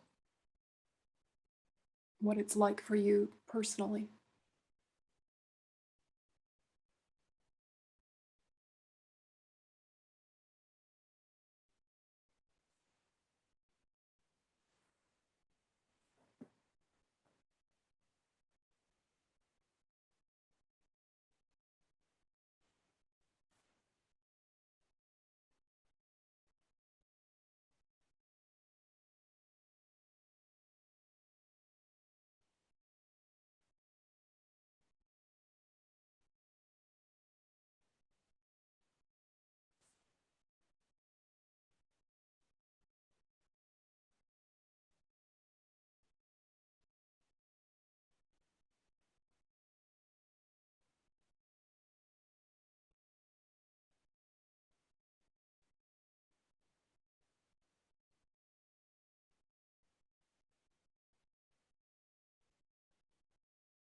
And what would it look like to bring this kind of confidence to your path?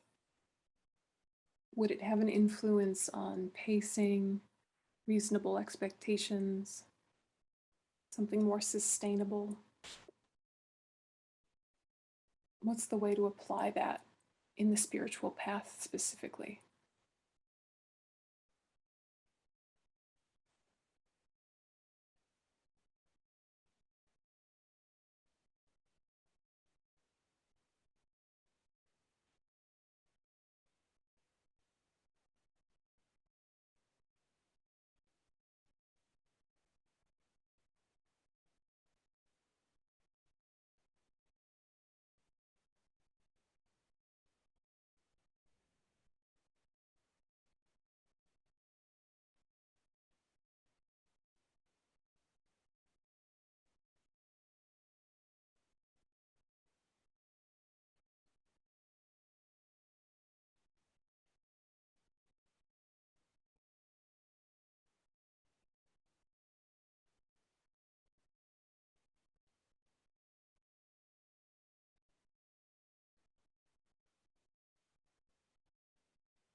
And then shifting again, just checking in with any depressive habits, any identification with lack of self-worth or despondency. Do we ever think that spiritual practice is only for special people, not us? Forgetting our Buddha nature, resigning ourselves to staying ordinary, to not develop our path. Do we ever have this false humility or modesty? Just checking. No shame, no identifying with it, just noticing if the habit exists, what it's like for you.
And we're noticing this just to see, what does it do to us? What kind of paralysis or fatigue, sadness?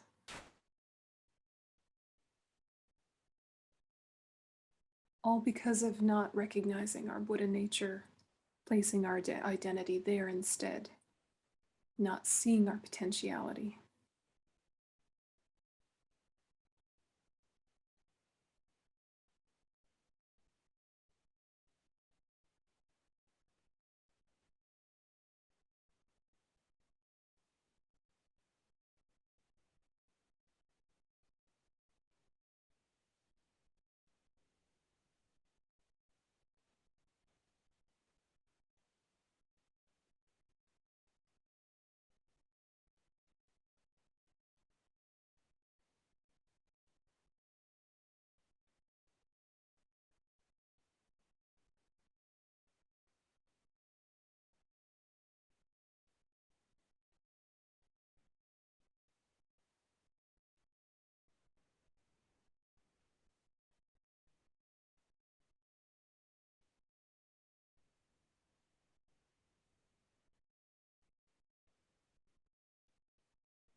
And then shift.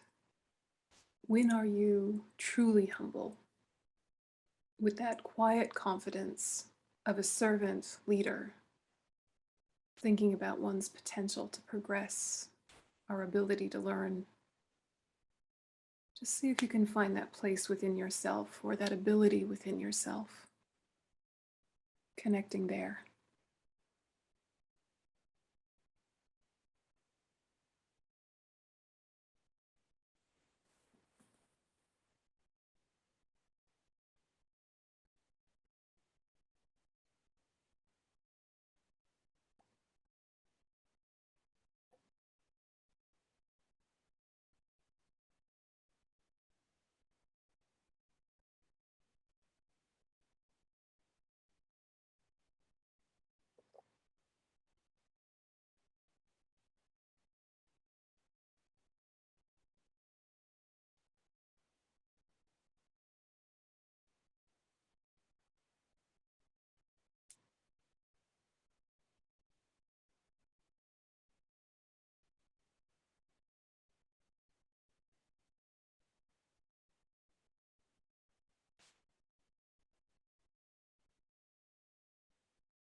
And thinking to yourself, this ability of humility, of confidence, these are all potentialities within us, which we can use as aids to fully grow into our potentiality, enlightenment for the benefit of all sentient beings.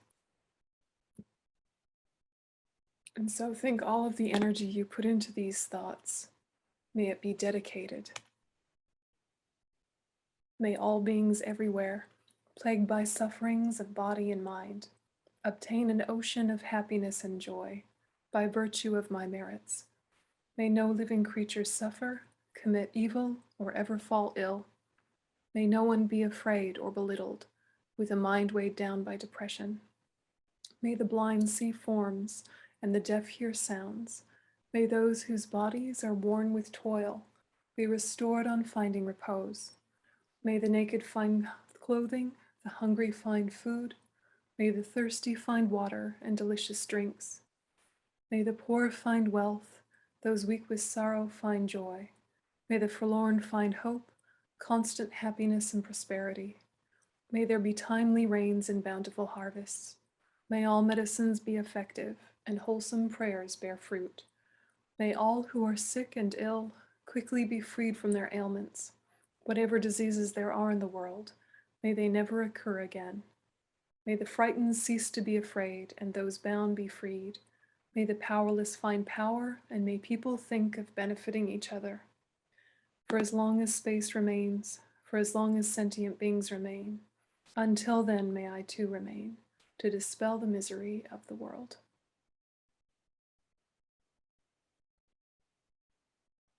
And you can relax your attention. Okay.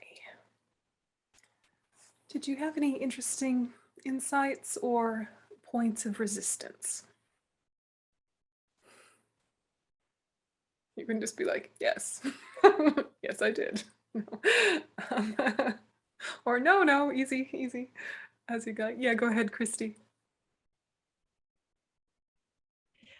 I kind of had a big breakthrough that my pride of being self-sufficient and not needing anything makes me afraid to ask for anything in my whole life. And it's like a shame thing that, and I then it went a little bit farther that the fear would keeps me from the joy of taking off like a wild cart ride, like that was huge, because I think I take pride in being self-sufficient, which is just hamstringing me, I guess. Yeah, that's a good one. That's a common one. Yeah, I'm guessing we relate. Yes. Yeah, but your words helped me get there, so thank you. I'm glad. Thank you. Yeah, that's a great one to unpack, the pride of being self-sufficient, because as we all know, that is often a trauma response, right? And a point of identity and all the things. And it seems like you're not being any trouble also. You know, it's like I can do it by myself, but it's also, I'm not any trouble. It can go either way. Yeah, and either way, I'm separating myself from the herd.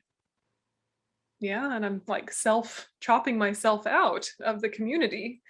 And then you think about the times people have had the bravery to ask you for help, kind of how delighted you can be if someone needs your help.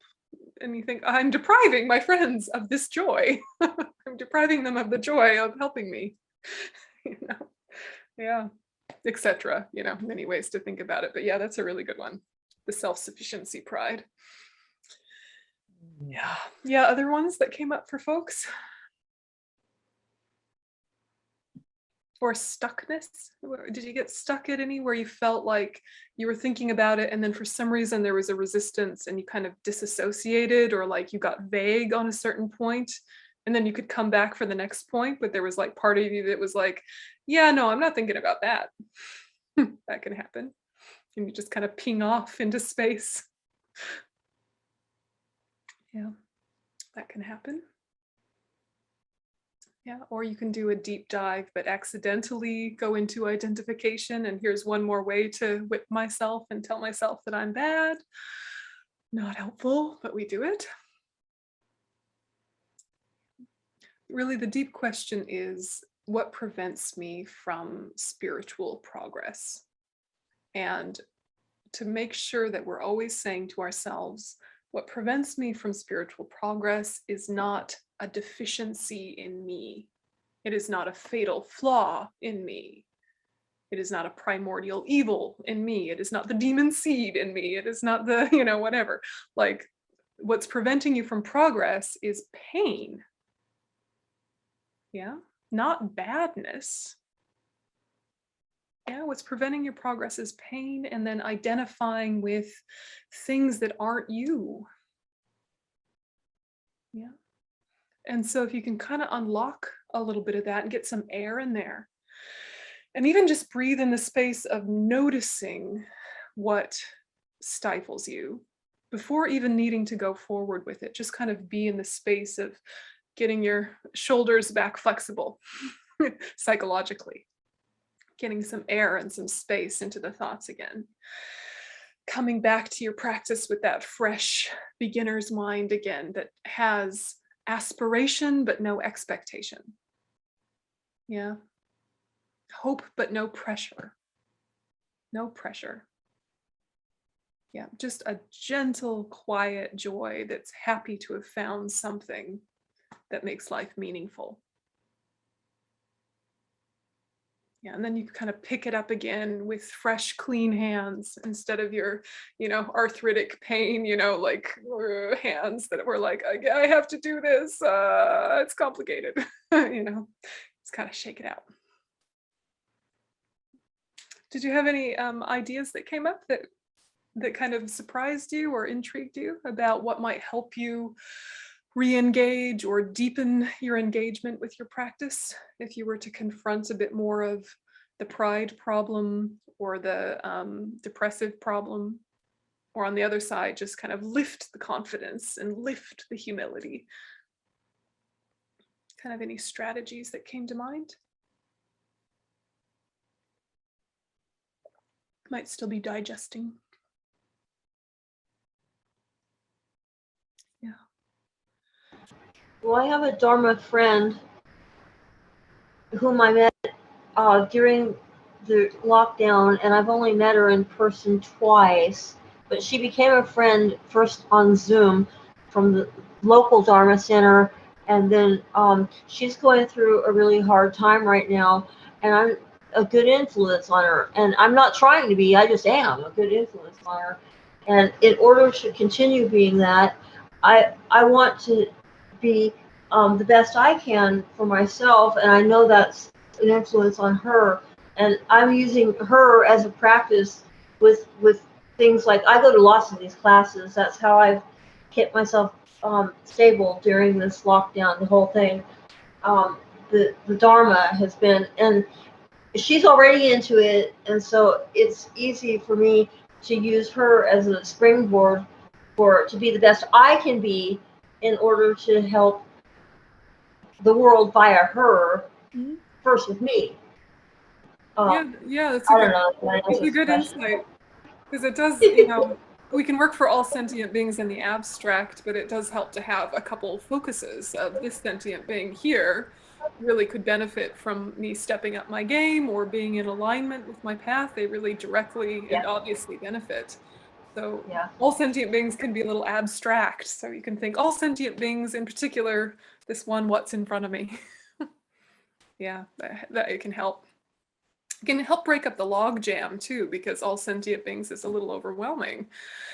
But, you know, there are some folks in your life that really do benefit from your friendship and your connection, and don't underestimate that or poo-poo that. It's really amazing. And we need people working on all levels. You know, there are some people that the Buddhas want to reach, but they don't have the karma to be reached.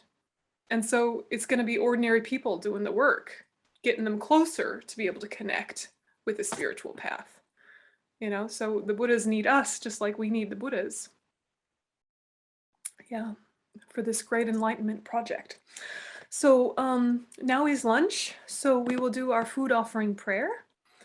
So once again, just think about the food that will be going into your gob, whether it is assembled or not yet assembled. And imagine that it becomes oceans of uncontaminated nectar, which you offer to the Buddha at your heart.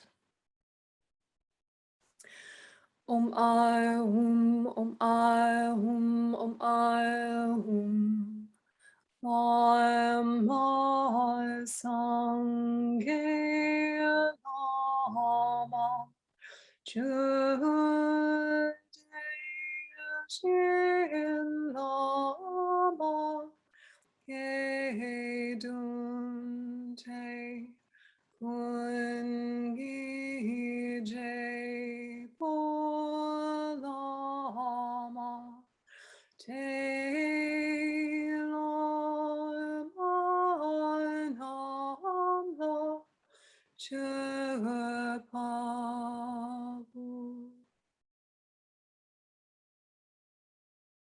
And may we eat this food, seeing it as medicine to make us strong and healthy, to benefit sentient beings, free from attachment.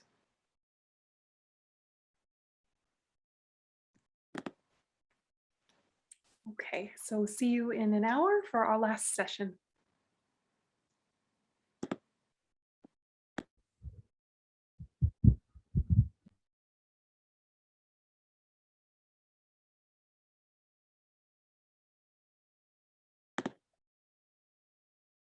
We'll go ahead and revive our motivation using refuge in Bodhichitta. Sangye chudon sokhi chunam lai janchu padu dane kapsuchi dagi chunyan gi pe sonam gi rola penchya sangye drupa sho sangye chudon sokhi chunam la Janchu Padu Dane Kapsuchi, Dagi Chunyan Ki Pesonam Ki, Rola Penche Sange Drupasho, Sange Churum Sogi Chunamno, Janchu Padu Dane Kapsuchi, Dagi Chunyan Ki Pesonam Ki, Rola Penche Sange Drupasho. Be connecting there.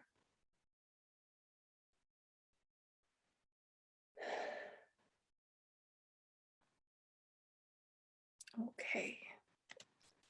So we left off with doing that reflection on developing bodhicitta and how it relies on overcoming obstacles to it and connecting with supports for it. So confidence, humility, very useful. Pride, depressive stuff, not so useful. Any hanging thoughts on that before we go on? Any kind of points to clarify or points to share?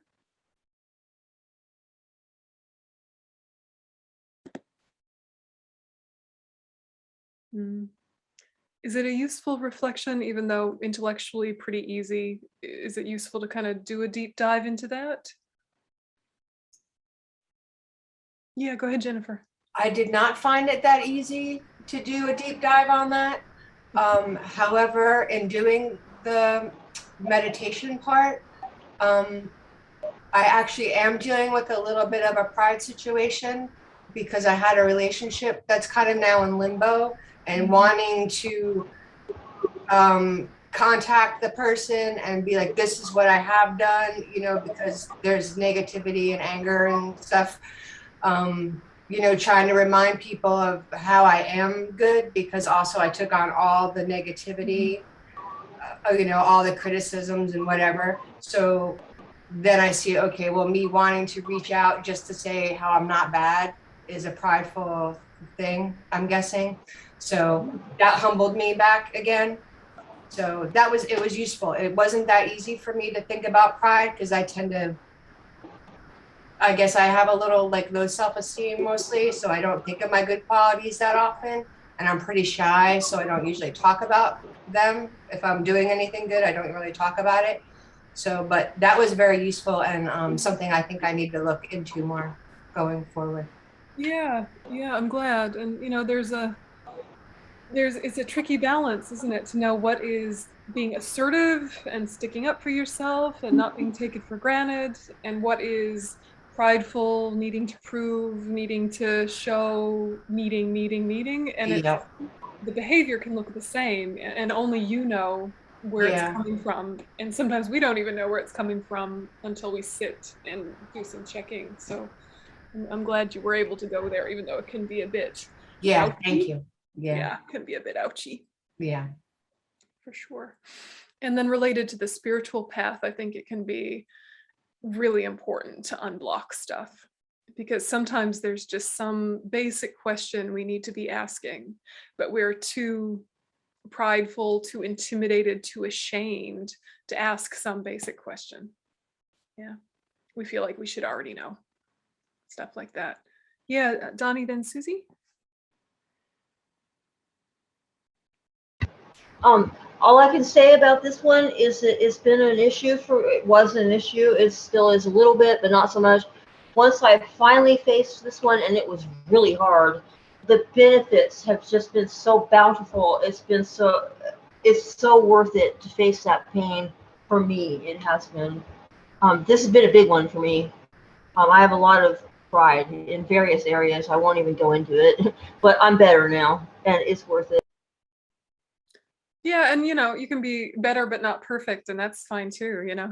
And it's kind of, I think sometimes we think our negative qualities as we work on the spiritual path will become less and less, when in fact they become less and less frequent. But they might be just as bad as they ever were, they just don't happen as often. Yeah, or you catch them sooner, or their duration is shorter. So I guess just be careful not to ever set yourself up for disaster, because if you react in the same old way, it's not a failure, it's less frequent than it was, even if it's as bad as it ever was. Yeah, and gently shave the edges off and kind of get it a bit smoother, but this is a long process. Yeah, Susie? Just the slippery, slimy ways that pride can hide.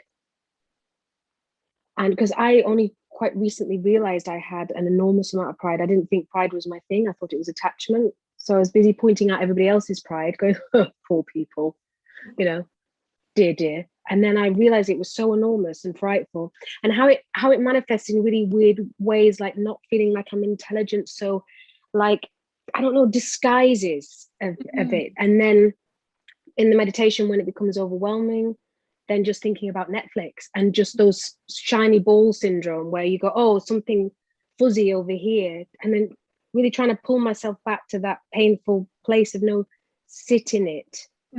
Sit in all the ways you distract yourself from the fact that you have raging pride and low self-esteem. Yeah. So which is just, it can be very fuzzy. Sometimes my head can feel foggy because the truth is a lot. So thank you. It is, and it's a very good point that it can be disguised and sneaky, and that very common disguise of pride is low self-esteem or self-loathing or depression. That's the disguise pride wears.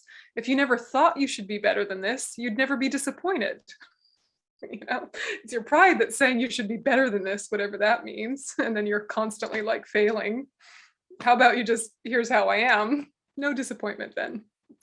Yeah, a moment of cringe of, oh, that's embarrassing, I'm still quite new, but then no disappointment. Yeah, and it will co-opt your attachment as well, because your attachment will like the kudos of pride and will like the validation of pride, so they can be unfortunate friends. Unfortunate friends. But also, I think in our society, confidence is praised so much and it winds up being pride, and it's harder to catch because there's a lot of praise given to people that are forthright and speak easily and, kind of speak with conviction. And the line between confidence and pride is such a subtle one to know internally for yourself, especially when the outer society is kind of promoting an outer expression of prideful behavior. And follow up, go ahead. It's in England, I feel like it's slightly different, like that disingenuous humble, that the American thing of being like, we go, oh, ta-da! No. Yeah, like no, I'm not like that.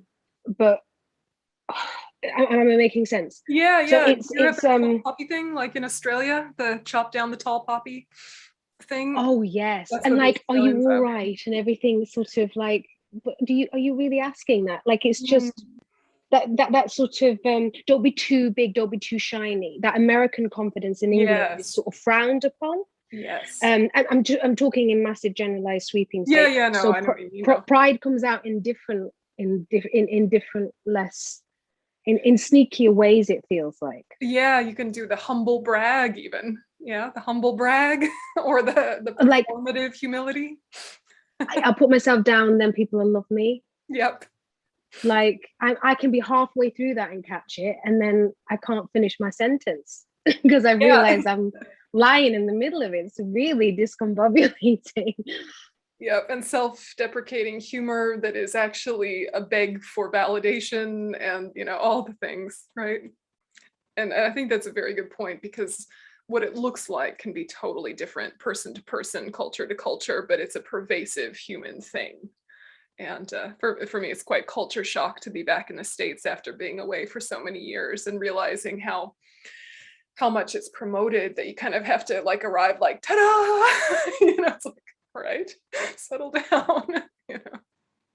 But in New Zealand, they're so sweet and polite, and you will say to them, what's your opinion about ... And they're kind of like, should I have an opinion? Oh, I'm sorry, I don't have an opinion. And they just kind of crumple. Yeah, they crumple inward into quietness, and it's very sweet and polite, but it's also very poignant. And, you can kind of feel that if one of them speaks up, the rest of them are going to like look at them like, oh, you think you're so hot.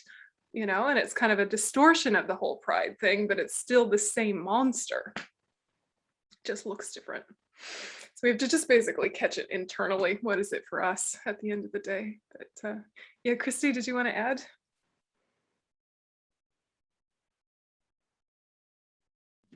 Yes, I had something to add, but my daughter lives in New Zealand now, and she's told me some of the things that you said, and she's like an overachiever, even in America. So over there, she's just like, and they're like, you know, you need to.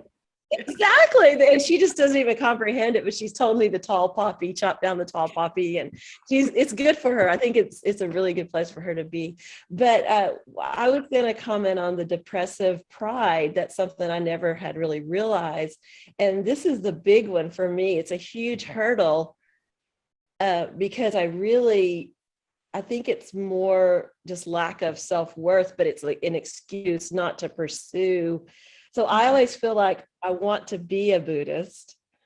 I identify as a Buddhist, but I can't really be one because I don't have fancy enough or something. Yeah, I don't have the skills or the mental, I don't know what I don't have, but it's like a big excuse, I guess, not to do the work. But I just thought it was because I wasn't, you know, I could say that I identify, but I couldn't really. So that's a huge eye opener for me. Yeah, it's a good point, you know, to identify as on a spiritual path at all, whether it's a specific one or a general one, or to have vows, or to, you know, take bodhisattva vows or tantric vows, and to know that by making a commitment, you will see your flaws. If you don't make a commitment, you can kind of navigate around them. You know, and so it's confronting. It's really confronting. And, you know, of course, in Buddhism, there would be no need for commitments or vows if you were already perfect. It's assumed because we're not perfect yet, these structures help hold us and move us forward. And it's assumed you will mess up and make mistakes. And there's all sorts of remedies to fix it all up again and patch yourself back together and off you go. And, you know, if the commitment implied perfection, there would be no need for the commitment. You know, it's the very fact that we aren't there yet that these sort of commitments help hold us. Yeah, Shanka. Yeah, I mean, I was thinking, I don't know, I think this is connected to pride somewhere, but I can't make the connection, so I need your help. So one of the biggest obstacles I have with the spiritual path is perfectionism. You know, so in other words, you know, I'm kind of black or white, you know, so if I can't do my practice, let's say in the morning, you know, something happened and I can't do my practice very well that day, I'm like, well, it's not, you know, I just won't be, you know, it's just not worth doing, you know, it's because I have to do it all correctly or all in its entirety for it to be worth anything, right? I can't seem to, I mean, I think that's so, it's certainly a form of laziness, I think, because then you just make a, you know, you give yourself this excuse that you can just not do it, right? But yeah, that's the biggest obstacle that I have. I mean, I have many obstacles, but that's the one that's most obvious. Let's put it that way. Yeah, I think we don't talk enough about the bravery it takes to see yourself. You know, how brave it is to just sit down and do a practice knowing that you don't totally understand every piece of it, that you will never really be perfect at it until you're a Buddha, and who are you anyway to be trying such a thing? And you can only do it if it's fully formed and fully all the boxes are checked, and, you know, then it's not worth doing if you can't do it perfectly. But it actually takes so much bravery to sit in your imperfection. And that bravery comes from confidence, not pride.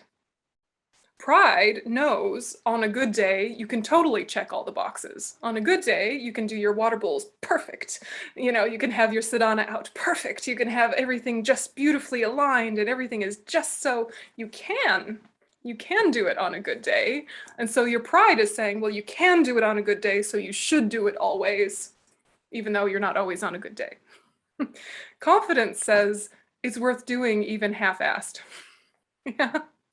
You know, the confidence knows effort at all helps.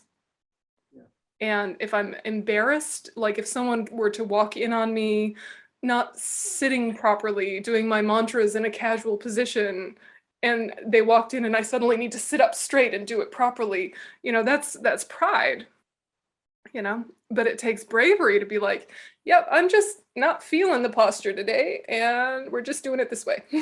Om Mani Padme Hum. You know, this is all I got today. That's all I got. It really takes some sense of humor. It takes some just gentleness, some real gentleness with yourself. And bravery feels like it should be this like macho, hard, strong thing. But bravery to really sit is gentle. Yeah, you just, because you feel safe, right? How can you be brave if you don't feel like there's some safety to rest in amongst all the uncertainty, in amongst all the things you're not sure of? Yeah, there's a place of safety, which is you have Buddha nature. You always have Buddha nature. You've always had Buddha nature. And if you're not feeling it today, it doesn't mean you've ruined your practice. You know, even just thinking, may all sentient beings have happiness and the causes of happiness while you're walking to the car is practice. Yeah. So I guess the pride gets trapped in the form of the practice rather than the heart of the practice. And if you're not doing the form correctly, then you're somehow less than and bad. Yeah. Okay, thank you. That does help. Yeah, but just gentle, right? So gentle, and like sense of humor. Maybe even do it not perfectly, sometimes on purpose, just to show it's allowed. You know, like sit up perfect and then like put a knee up. Uh-oh, what's gonna happen? What's gonna happen? I'm putting a knee up. Oh, no, I'm adding a cushion. It's almost a way to just kind of break you out of the need to be in this perfect form. Is like gives you permission, because eventually our body is gonna crap out. Like eventually we won't be able to sit perfectly. Eventually we might not be able to read anymore. Our eyes will be all cataracts and we'll be on our deathbed. Like your practice is your heart and what is happening to it. You know, so it's like the physicality is only just to kind of get you into the right headspace. If it's not getting you into the right headspace, then what's the point of it? You know, so it's just kind of like every once in a while being a bit objective about your practice and just kind of asking what's working, what's stuck. Yeah, it's not my fault. It's not the fault of the practice, but sometimes stuff is stuck. And then you be strategic and like the next time I see Geshe-la, I'm going to ask him this. And the next time I'm sitting, I'm going to tweak that. And you just kind of strategic rather than judgmental. Then your pride doesn't get triggered too. That helps. Strategic, not judgmental. Yeah. Yeah, Jennifer? Yes, along the lines of what he was just saying, when I'm having a hard time, which has been like the last 8 months, honestly, I don't want to fall into the trap of doing what is called lip service, because I feel like I hear a lot about that, and not doing the practice appropriately and causing negative merit to increase instead of positive merit. I feel like that kind of makes me feel panicked sometimes. And if I wake up and I'm anxious, and the Dalai Lama even says, if you wake up anxious, you still do your practice, you know, even if you're anxious, but it feels wrong or in competition somehow with sitting on the cushion doing it. Because if I don't feel okay in my mind to start, sometimes I don't want to bring that negativity to the cushion. Like it's almost like I feel like I have to be okay first before I sit down. But then sometimes I'm crying and then I sit down on the cushion and then I do Tonglen and then I'm not crying anymore. So I don't really know what the balance between those two are. Maybe you can explain. Well, I mean, it sounds like you already know the danger, right? You all already know that the danger is just paying lip service to the practice and going through the motions. You know that's the danger. And knowing that makes it less likely, less common to happen, easier to catch. So in one way, you're already sorted. You know, the other piece is similar to Shanka, like just ask yourself, do I need to be so formal about it? Is there an argument for sometimes sitting differently, sitting in an armchair, lying on the floor? Is there an argument for kind of getting some flexibility into this whole process? Because if I'm putting pressure on myself, is it going to be sustainable? because you know that pressure leads to burnout. So, you know, aspiration and inspiration lift, but pressure squeezes. And so confidence and humility can just kind of hold you and lift you. And then it's easier to check day by day what's possible. Today I'm doing this form, tomorrow I'm doing this form. And maybe you have the same exact practice every single day, but it's different versions of the same exact practice. You know, for example, if you do Tantra practice, some days you might only have it in you to do the short sadhana, and other days you have it in you to do the long sadhana, but you're not putting this squeezing thing on you. You're saying, let's just see how I am today. And if you kind of keep that gentleness, it's like then you can reintroduce discipline. But I think if you've always been kind of nose to the grindstone, discipline, it helps to kind of like shake it off for a little bit and get a bit more flexible about it, and then reintroduce discipline without all the pressure of attachment and pride. So I'm not saying we don't need discipline, we do, but it needs to feel like it's holding us, not crushing us. Yeah. And, you know, the Buddhas and Bodhisattvas are watching with a compassionate gaze, right? A compassionate gaze. They are watching you and supporting you and knowing all of the justifications and excuses that you feel so ashamed of and want to hide from yourself and hide from those around you. They know, they see, and they love you anyway, or even more so, because they know it's suffering. You know, there's nowhere to hide, but that's also good news. You know, that's good news. And they're like, the reason you've, you know, cut this corner or avoided this is pain. You know, so why would they be mad at you? You know, they're not going to be Zeus throwing down thunderbolts. That's not how we roll. Yeah, like that. Yeah, so it's just keep coming back to this idea of, can I take the emotional loading and pressure out of how I view my practice and bring in what's strategic, you know, what kinds of thinking have not served the function. Not which ones are bad or good, but which ones have served the function of carrying me in my practice and which have not served the function. You know, and then there's a bit more space. You can do some journaling about it. If analytical meditation feels too formal or too soon, just write it out, what's working, what's not. You know, chat about it to a Dharma friend if you feel comfortable. But you know, sometimes, you know, when I'm alone in my house, I just kind of am walking around talking to myself like, you know, I think do, and I probably sound like a crazy person, and I am a little, so that's okay. But I'm just kind of like, okay, so today I was going to do this, and then I started doing that instead. How come? How come? You know, and just kind of chatting like I'm my own best friend. Yeah. Takes the pressure off. Yeah. So hopefully we're starting to feel kind of ready to come back to bodhicitta now that we've kind of cleared the cobwebs of what tangles it and interferes with it and gets us stuck with it. And so now we'll go kind of back more to the more traditional presentation, even though what we were talking about before is all found within the Buddhist teachings. It's either found in the Lam Rim or it's found in Minds and Mental Factors. So these things are not just like randoms, but if we're talking about bodhicitta, normally what we're talking about is this and then the strategies for this. So bodhicitta, the mind of enlightenment, again, this main Mahayana motivation with two aspirations, the altruistic mind that seeks enlightenment in order to benefit all sentient beings.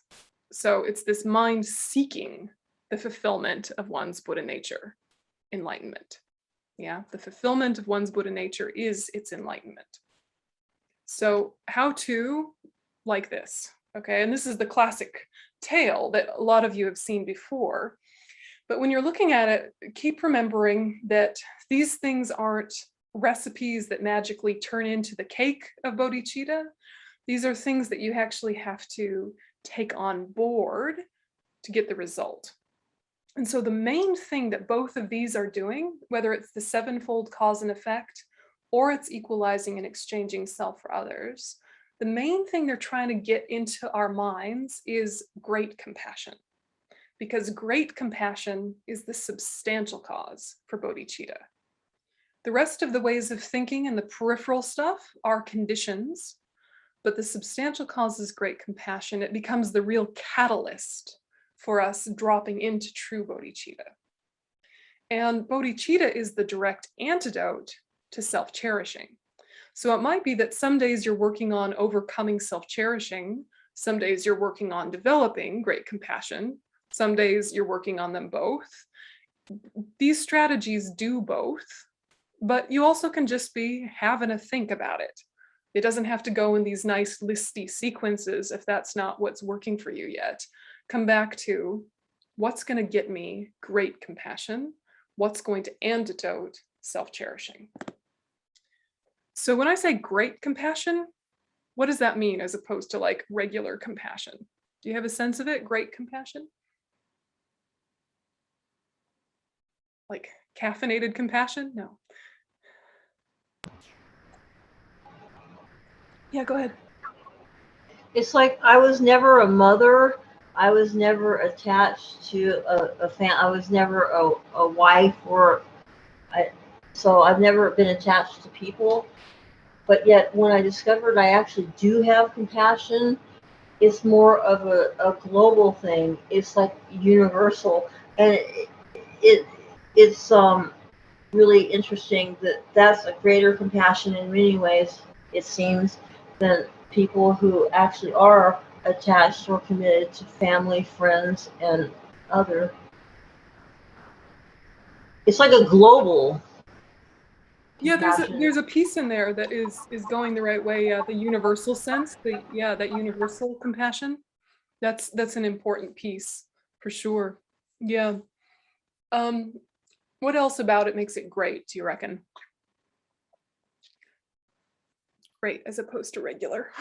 Regular is great too, but what makes it great? Yeah, go ahead, Jennifer. Would it be when you're doing that thing of equalizing all the people, equanimity, and even you have compassion for people that look like they're doing harm to other people? Yeah, definitely. And for strangers? Yeah. So like what Donnie was saying, universal, what Jennifer was saying, having equanimity, those are two key pieces. And there's another one, which when I say it, it'll go, oh yeah, but there's one more piece. That it's not for me, that it's for everyone. Certainly that's in there. Yeah. The difference is this highest intention thing. Yeah, this highest intention thing, which is the reason for your compassion and the implications of your compassion. So regular compassion is the wish for all sentient beings to be free from suffering, right? Open-ended, without expectations, without pressure, that beautiful quality that is able to bear witness to suffering, but not have empathic overload, because you're also bearing witness to the fact that they have the potential to be free from suffering. So it's seeing suffering, it's seeing potentiality, and it's really wishing freedom from suffering and the development of freedom. Yeah, the wish for all sentient beings to be free from suffering. Compassion, yay. It does not imply activities. Yes, compassion does not imply activities necessarily for you to go about getting rid of that suffering or bringing about that freedom. It's just open-ended, I wish you well, which has an impact which is incredibly powerful. But the difference with great compassion is you're taking responsibility. Without becoming a fixer or a helpy helper or like neurotically trying to get up in everybody's business, not like that, but taking responsibility in the sense of my own practice has a direct impact on those around me. And I need to take responsibility for acknowledging that and also joy in realizing the impact of that. My practice benefits them. So let's not, kind of like rest on our laurels about it. Like, let's make it happening because it really helps. It really helps. And in ways that I might not see for eons to come, it helps. It's planting seeds. It's creating a ripple effect. It helps. And so let's direct it that way. So rather than incidentally being of benefit, how about actively be of benefit? Instead of thinking, I wish that for them, you think, I will do that for them. It's a shift from an aspiration to a really direct intention to help sentient beings be free of their suffering. So if you're sitting in that great compassion, may I help sentient beings end their suffering. May I help sentient beings have freedom. Then the thought comes, the best way to do that is what? To become enlightened. And that's why great compassion is this substantial cause for bodhicitta, because the thought then comes, if I really want them to be free of their suffering, I need to have a few more tools at my disposal than I have right now. Omniscience would be very useful, because in my daily life, someone is suffering. Some of them need to chat, some of them need silence, some of them need a hug, some of them need space, some of them need food, some of them don't. Like, it is varied what sentient beings need. And I am just taking an educated guess. It's a bit of a stab in the dark. I think this will help, let's see. But we don't know because we don't have clairvoyance or omniscience. We can make an educated guess. So if we were Buddha, we would know. This sentient being has an opening for new information. This sentient being right now does not. They have too many karmic obscurations. I'll leave the light on for them. I'm wishing them well, but I'm going to have to come back to them when they have a more open mind. This one has an open mind, so I'm full speed ahead. Here's the resources for you. And it's a lot more, I guess, grounded in reality rather than projection, to make it very ordinary and direct. But Buddhahood, of course, is far more profound than that, and we won't really get it till we're there. But imagine being able to see the karma of all sentient beings, all of their past lives, all of their dispositions, everything. It would be amazing, and we would really know how to help. So great compassion is a catalyst for bodhicitta. Yeah, because of that personal responsibility aspect. Yeah, Jennifer? Yes, so are the 4 immeasurables in line with great compassion? Because in the prayer you're asking for Buddha's help to be able to give them happiness, free them from suffering, show them equanimity, etc. It depends on the prayer. So there's 4 immeasurables from the Pali tradition and the 4 immeasurables from the Sanskrit tradition. And we're in the Sanskrit tradition, and so we usually have the version that says, I will do this, please bless me to be able to do this, yeah. Please Guru Buddha, blah, blah, blah, that one. So that's the Sanskrit tradition, and so because it's Mahayana, then definitely built in there is great compassion, 100%. Okay. But there are versions that aren't and are also valid and wonderful. But yeah, fun facts. Okay, so great compassion, very important, substantial cause for bodhicitta. Whether 7-fold cause and effect gets you there, or equalizing and exchanging gets you there, or just some really deep repetitive thoughts that are moving you in that direction, you know, whatever is working, okay? Just going to class helps. Having a think helps. It's not just meditation. Yeah, wisdom is developed many different ways. The other piece is that we need to overcome self-cherishing. Now, of course, we need to also overcome self-grasping, but that's the job of wisdom. Yeah, wisdom's job is to overcome self-grasping ignorance that views the I in one's own continuum and holds it to exist inherently, the root of samsara. Wisdom's going to cut that bugger down. Of course, we want ultimate bodhicitta that's working on that simultaneously. Okay, side project, not yet. We're not there. Self-cherishing. What is it?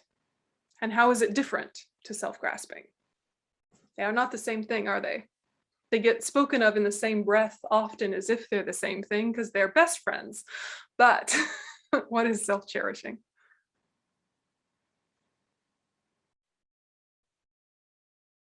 In this negative sense. Yeah, go ahead.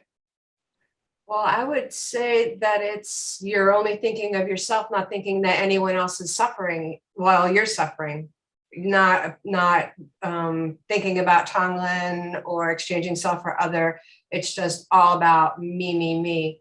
Yeah. Not and self-grasping, more like a self-pitying kind of thing, or just looking out for myself only all the time. I don't know what the difference between those. You're definitely spot on with the self-cherishing. Self-cherishing is definitely selfishness. Yeah. And grasping, like clinging to the sense of I, that's not really here. Yep, nice. Yeah. Nice. Yeah. Emptiness. Yeah. Yep, nice one. So, you know, the antidote to self-grasping is the wisdom realizing the emptiness of inherent existence. Yeah, that's the antidote to self-grasping. The antidote to self-cherishing is bodhicitta. So that means it stands in direct opposition to it, which should help us identify it. Yeah, so self-cherishing is really this selfishness that Jennifer was talking about. It's that, but it's also can be like obliviousness or indifference. So you're working for your own welfare, whether effectively or ineffectively, you're working for your own welfare with indifference to others, not noticing your impact on others as you get your own needs met. And it can be the active selfishness, actively turning into real coarse afflictions like anger and attachment. It's certainly driving and underpinning all of those really coarse negative states of mind like anger and attachment and jealousy and pride. Self-cherishing is right there fueling them. But it also can be a little bit more benign seeming, where it's just oblivious, not noticing. Yeah, and that's kind of our more everyday, polite grown-up person form. Like we're polite grown-up people, yes, mostly. And our polite grown-up person form is just kind of not noticing that sometimes just living our life, we really hurt people or inconvenience people because we're just like blinkered, yeah? We have blinders on. So it's one of these things that in order to get rid of it, we have to consciously unblinker ourselves. We have to consciously expand the focus outward. And the good news is that because we have Buddha nature, because we already do have a good heart that's developing, as soon as we do expand the focus, we want to work for others. We want to be of benefit to others. We have an understanding of interconnection and interdependence just from basic living our life, from science, from biology. We understand we're interconnected. Yeah, we can go more subtly with the philosophical tenet schools and get into the deep dive with that, and that is really important work. But we get it in general that we're interconnected. We just forget. We forget and we think, I have to look after myself, come what may, because no one else will. And that is half true. You do have to look after yourself. And it's possible that no one else will. And yet, every second of every day, others are looking after you incidentally. The clothes that you're wearing, someone made. The food that you're eating, someone made and transported, you know, and got into your fridge, not just magically, right? Someone grew it, someone transported it. The house you're in, the roads you use, everything has been from sentient beings. The thoughts in your head, not made by you alone. Yes, a coming together of conditions. And so that's already the case. Now we have to notice it on purpose. And if we notice it on purpose, we have a type of joyful gratitude that wants to pay it forward. Yeah, that wants to benefit others, not because we should or we have to or we're obliged, not that, because we want to, because we're so happy to be filled with such abundance. But first we have to notice our abundance. Yeah, because it might not feel like you are living abundantly unless you stop and think about the riches in your life. Yeah, just the amazingness of being able to have a roof over your head and access to food and friendship and safety to pursue a spiritual path. That is nothing to be sniffed at. Yeah, there are plenty of places in the world where us just being nice little aspiring bodhisattvas chatting about Dharma would be dangerous. Here we can just talk about it however we like, whenever we want. No one cares. Yeah, there might be some fundamentalist something or others that would object, but they can't really do anything about it. Yeah. Yeah, so Donnie's saying gratitude is key. It is. And so getting over self-cherishing isn't neglect of oneself. Getting over self-cherishing is putting the self in the correct proportion. So when we say all sentient beings, we include ourself in all sentient beings. Self-cherishing kind of can co-opt it and say, me and all sentient beings, right? Or pretend to be more altruistic than we are and say, all sentient beings, but not me, because you go first, like you're being a martyr. Yeah. And some of the prayers can sound like prayers we might have grown up with, like we are being a martyr. Like, even if I have to, remain for an ocean of eons in the fiery hells of Avicii for even one sentient being alone, may I perfect the practice of patience. We've got prayers like that, but it's an inner mentality. It's not like a subjugation or a punishment or an identity. It's about developing that confidence that says, I'm going to stick this out until everybody is out of this mess. I'm going to stick it out. Not because I'm bad or I should, but because I'm courageous and I can. Yeah, so we have to hear these things in the right way. So self-cherishing is the one to blame for everything, pretty much. And it came from self-grasping. And now they are best friends and they reinforce one another. Yes. Yeah, any questions about that or thoughts?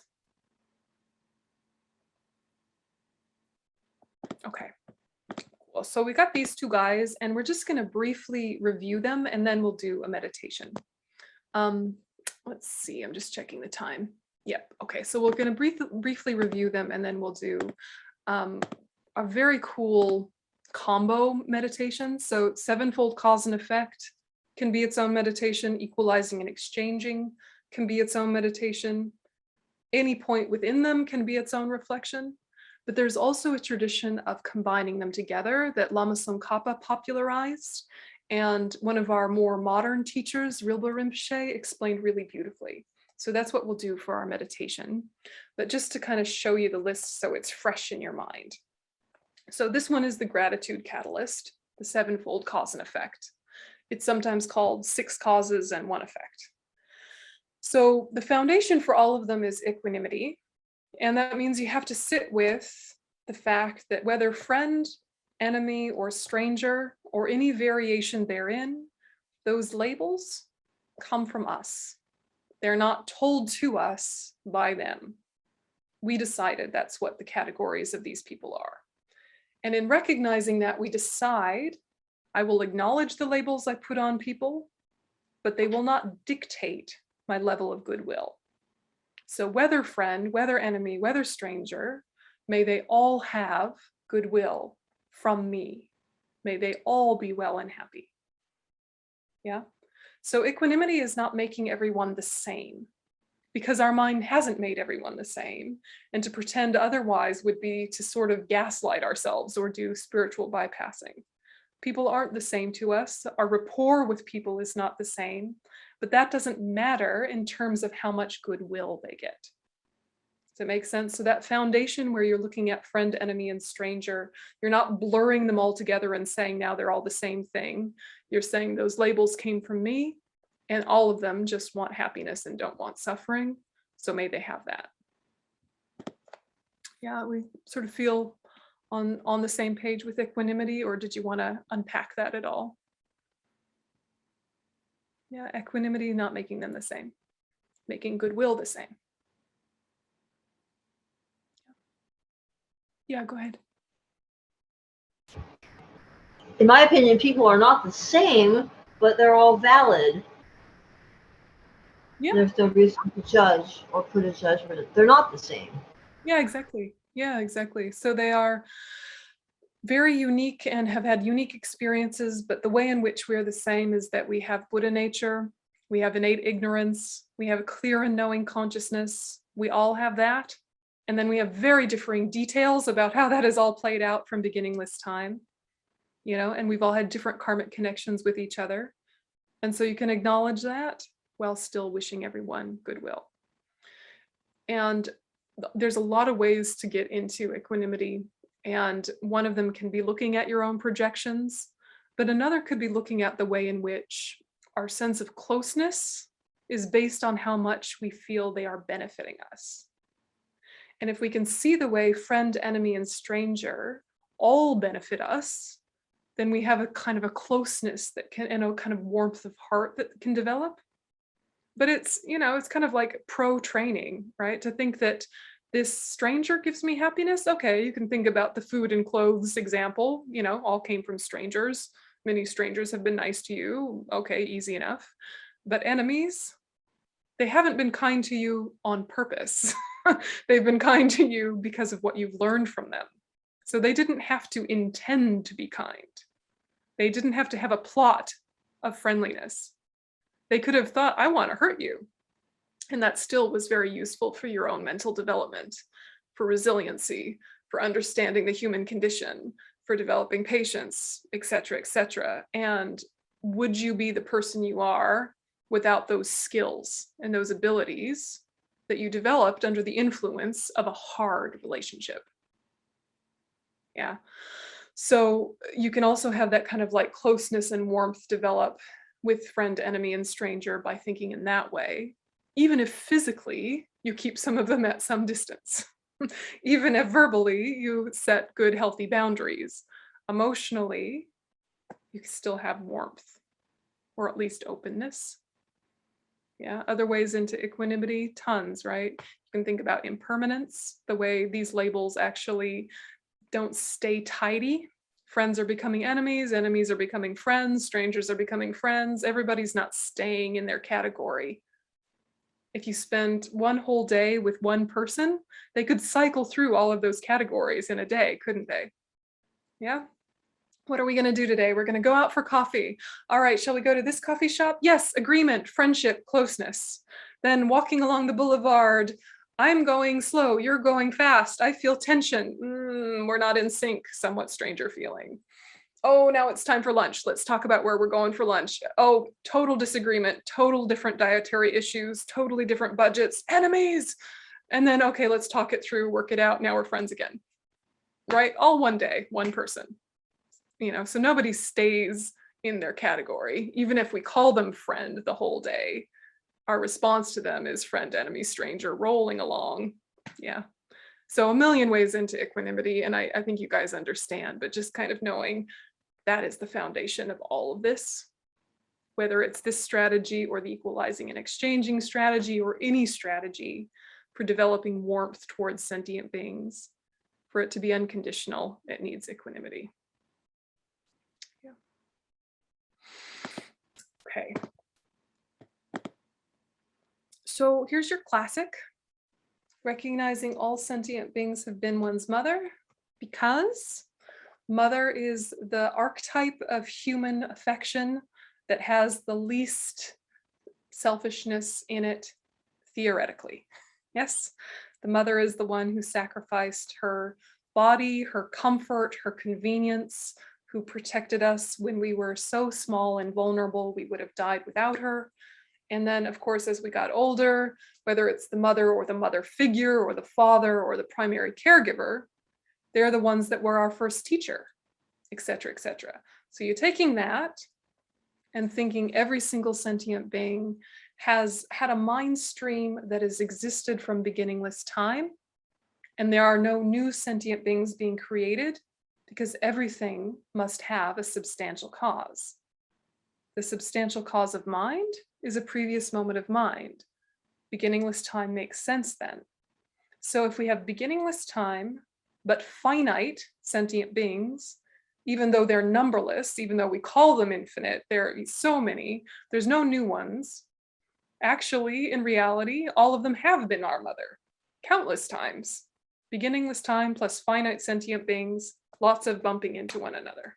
Yes, lots of bumping into one another. We choose the mother relationship because that's going to be the one that helps us develop warmth towards them. If we think all sentient beings have been our enemy, that is also true. Our child, that is also true. But we're not choosing those relationships, we're choosing the mother.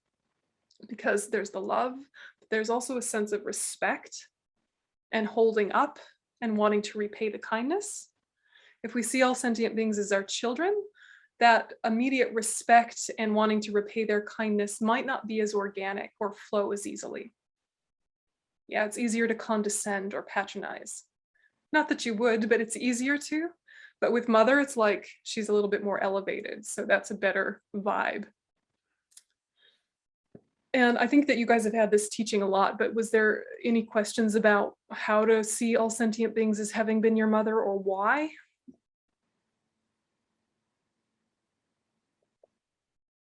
Or how if you're stuck?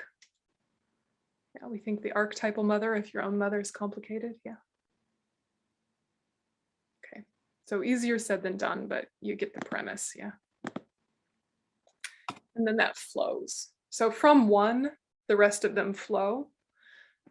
Whether it's remembering their kindness, literally, your own mother's kindness, or thinking about the kindness of other mothers that you've seen, mothers in the animal kingdom, etc. If you think about that long enough, you want to repay it. If you think about that deeply enough, you want to pay it forward. And then you ask, how do I pay it forward? I want them to have happiness, which is loving kindness. Yeah, loving kindness is wishing them to have happiness. And you sit with loving kindness long enough and you realize what part of what blocks their happiness is the fact that they suffer. So may they be free of their suffering. And if you sit with may they be free of their suffering long enough, it turns into may I be the one to enact that healing of suffering, that transformation into freedom, that highest intention, that great compassion. And you sit with that long enough and you realize the best way to do that would be becoming a Buddha for the benefit of all, and you land in bodhicitta, the effect. Yeah, so they're very much related to one another. And if you're not feeling a step, go back a step and sit with it longer. Yeah. But are there any questions about sevenfold cause and effect? Go ahead and just unmute yourself and jump in. If so, I'll leave it up so that you can be looking at it.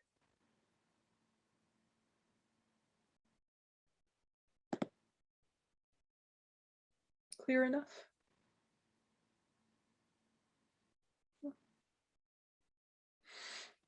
Okay.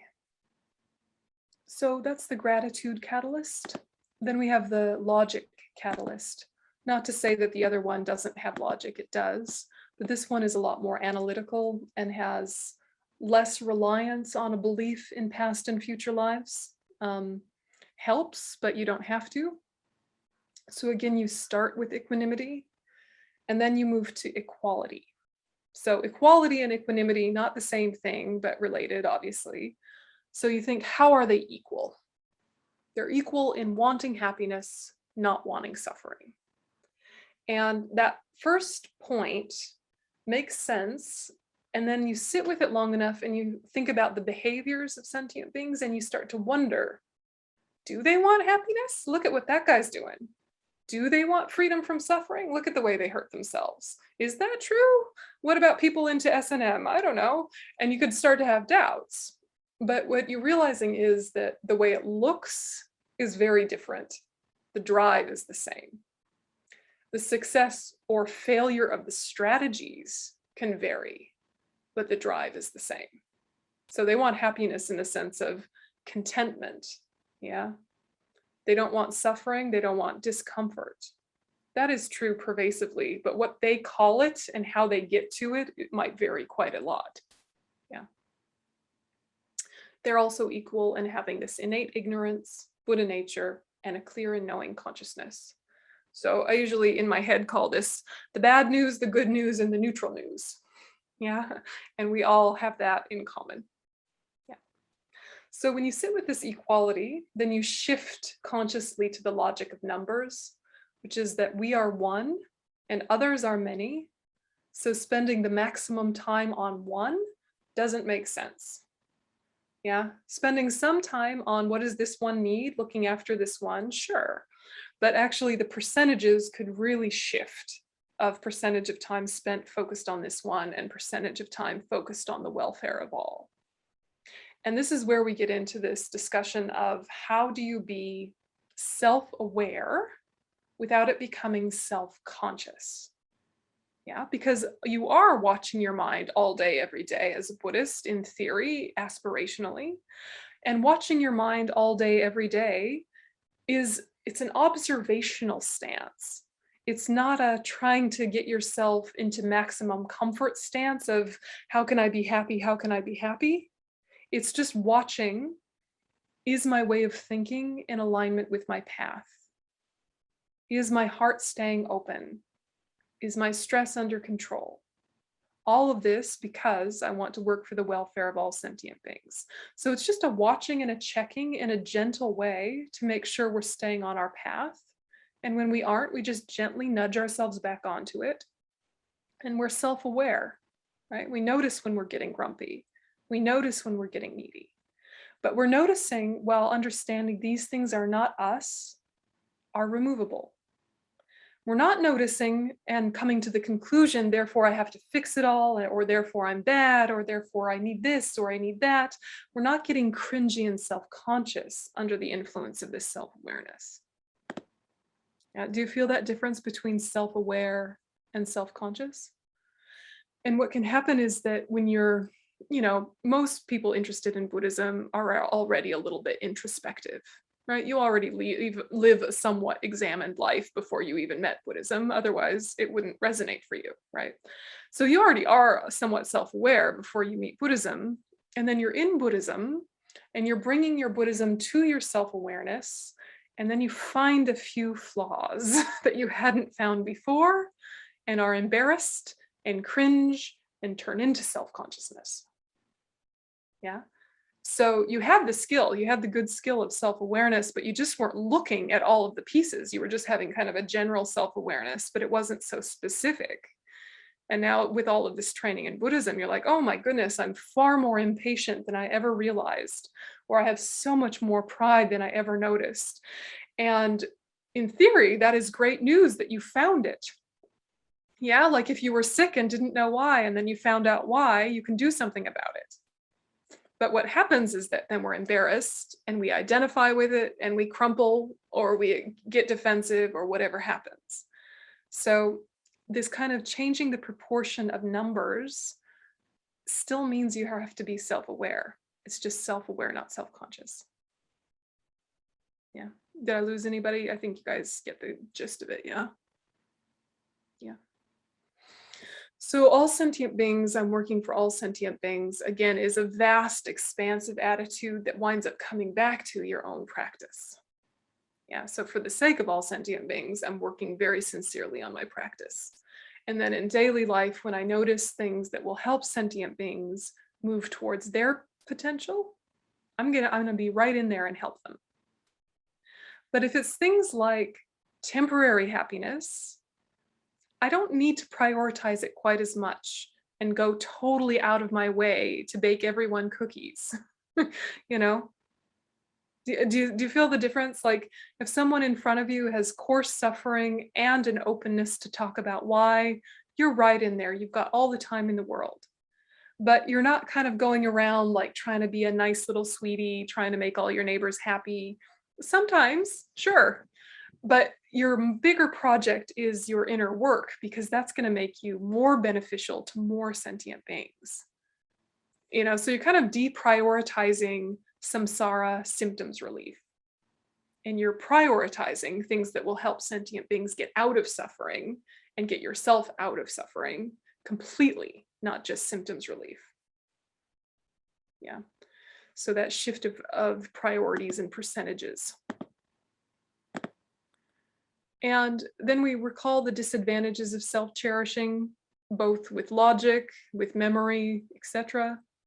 Then we do the good news of the advantages of cherishing others, which makes us want to decide to exchange self-cherishing for cherishing others. And then we actually do so with that Tonglen meditation of giving and taking, which leads to or is connected with bodhicitta. So those are your two strategies. Yeah, equalizing and exchanging in sevenfold cause and effect. Anything to ask about that before we do the meditation? Do you need a little, like a 5-minute stretch before we do that? Questions or stretches? I'm open to requests. Okay. Well, we'll do the meditation then, and this is the combined method using both. This one was written by Rilbo Rinpoche and was developed by Lama Tsongkhapa in the 14th century. So just take a minute and come back to your posture that works for meditation. If you need to add a cushion or subtract a cushion, if you need to uncross your legs and recross your legs, just do what you got to do so that you can have a good sit.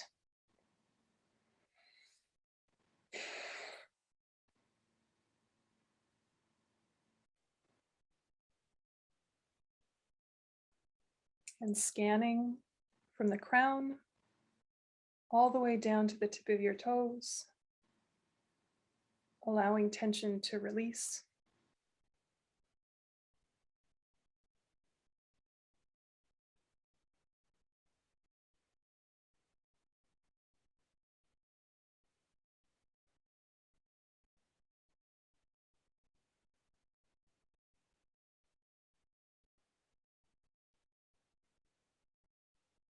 You can make subtle adjustments, particularly around your spine, trying to get it into as straight an alignment as you can without tightness or tension.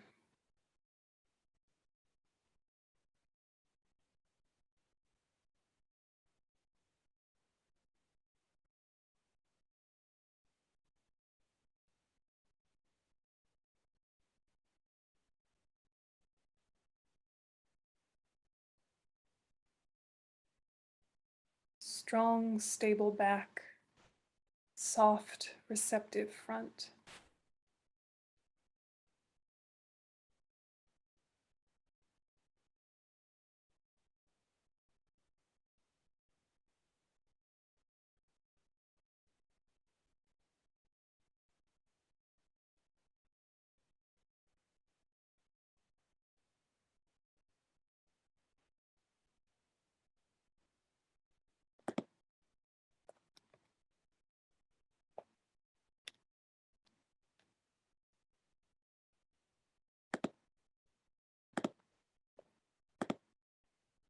And back to your motivation. I go for refuge until I'm enlightened to the Buddha, the Dharma, and the Supreme Assembly. By my merit of giving and other perfections, may I become a Buddha to benefit all sentient beings. I go for refuge until I'm enlightened to the Buddha, the Dharma, and the Supreme Assembly. By my merit of giving and other perfections, may I become a Buddha in order to benefit all sentient beings.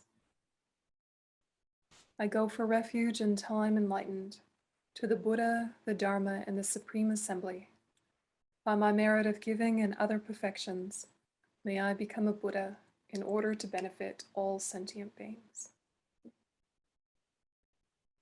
And just hearing that prayer in your mind, let it become true again, or revive the strength of it again.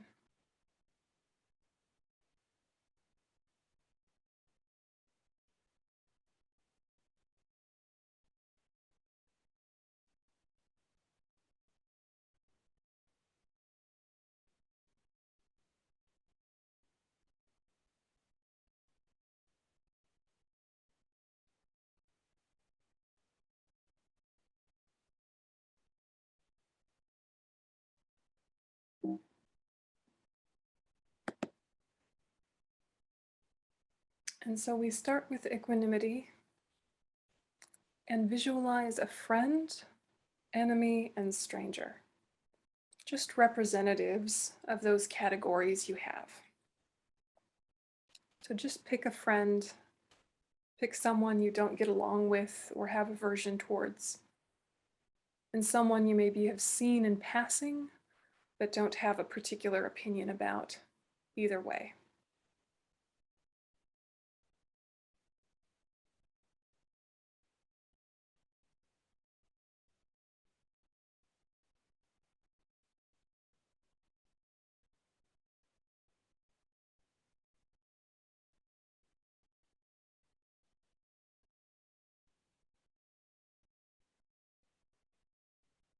And as you see these three people facing you, you can notice that you have different degrees of affection or closeness towards them. You can notice that that's the case.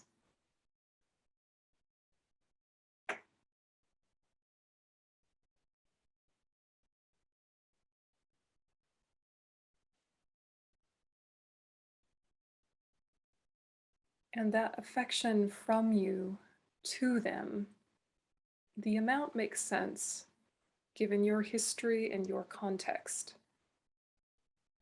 but it's not like it's the inherent amount they deserve or receive from everyone or permanent.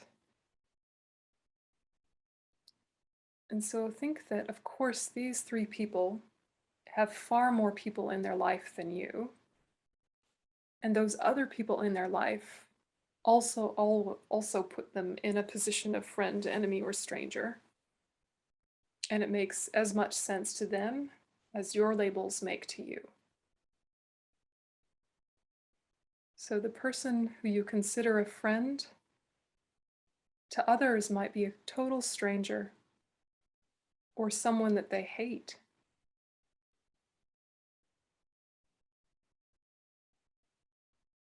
Which would seem weird to you. You'd say, well, if you only knew them, you'd like them too. But to that person, calling them enemy makes sense.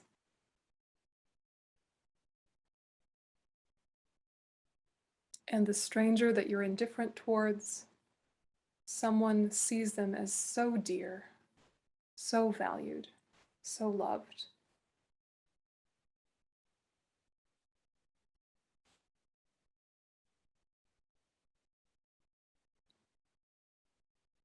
This enemy in your life, this one you dislike, that seems to give you inherent discomfort, that seems to trigger all of your grumpiness or fear.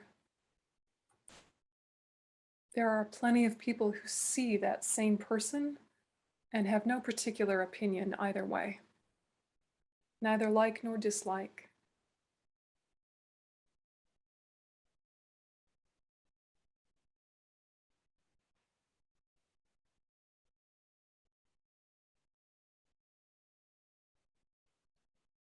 And so using these kinds of thoughts, see if you can think your way into an equanimous state of mind.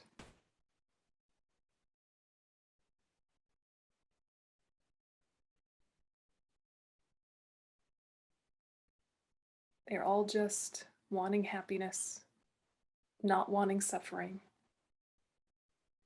making different choices about how to bring that about. Some choices skillful, some unskillful, but just wanting happiness and freedom from suffering, just like ourselves.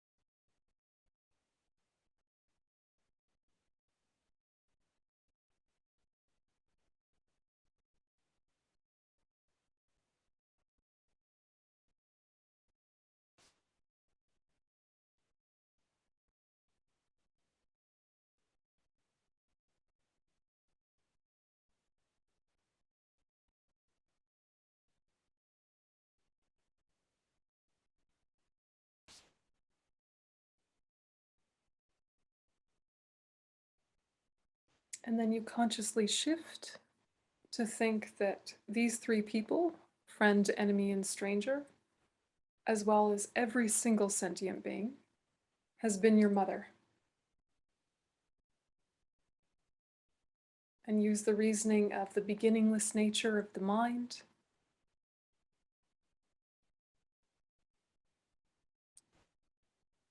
Beginningless time, beginningless mind.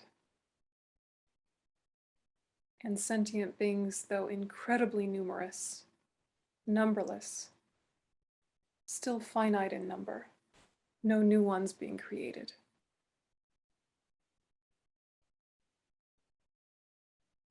We've bumped into each other so many times, but all of us have been each other's mother countless times. And so just sit with the possibility of that.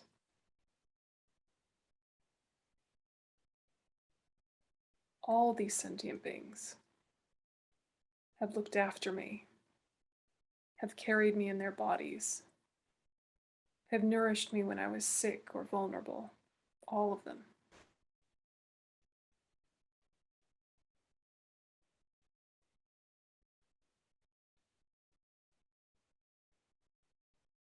And so as you think of the fact that all sentient beings have been your mother, then also reflect on their kindness. You can use examples from your own life of the kindness of your mother or mothers in general. All the things mothers do, these sentient beings have done for you personally, countless times.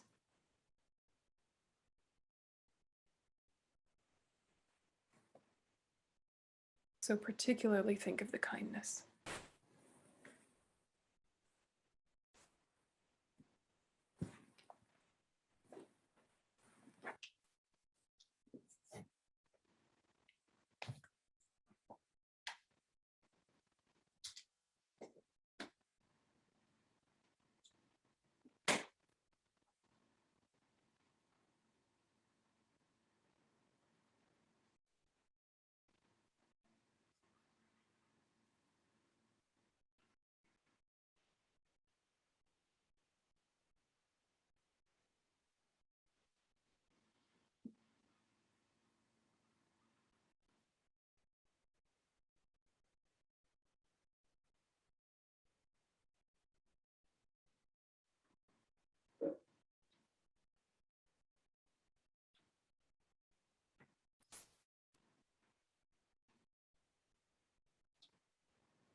And then think of the way in which all sentient beings have been kind in general, even when they weren't your mother. All of the friendships, all of the support and mentorship, all the playfulness and joy shared.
And even though these sentient beings have different personalities, different ways of speaking and behaving, are all different realms now,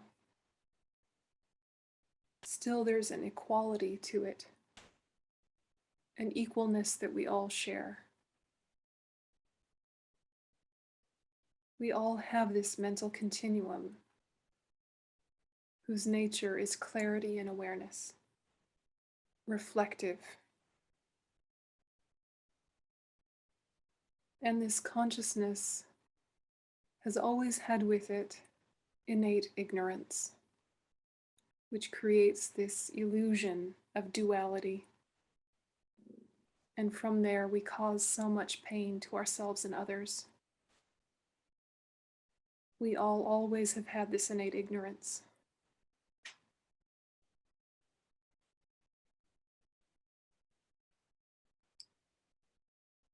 And we're also equal in the fact that we won't always have it. We won't always have this ignorance. It's removable.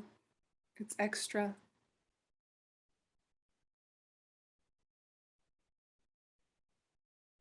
And this is because we all have Buddha nature. The mind is empty of inherent existence. The mind can be developed through method and wisdom.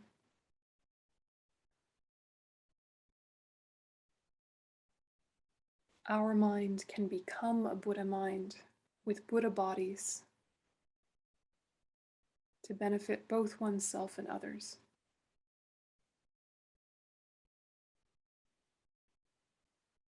We are all equal in that. Same.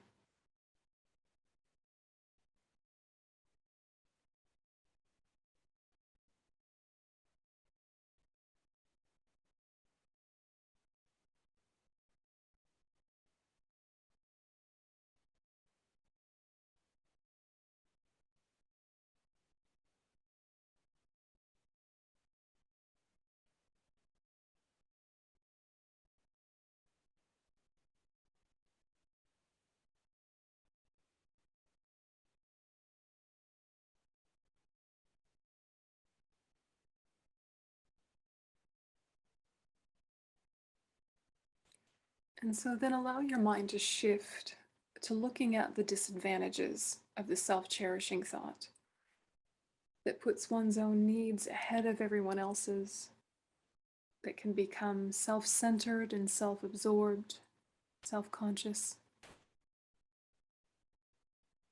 and even sometimes without meaning to, harms others, just through being indifferent or oblivious. There are so many disadvantages of this self-cherishing thought.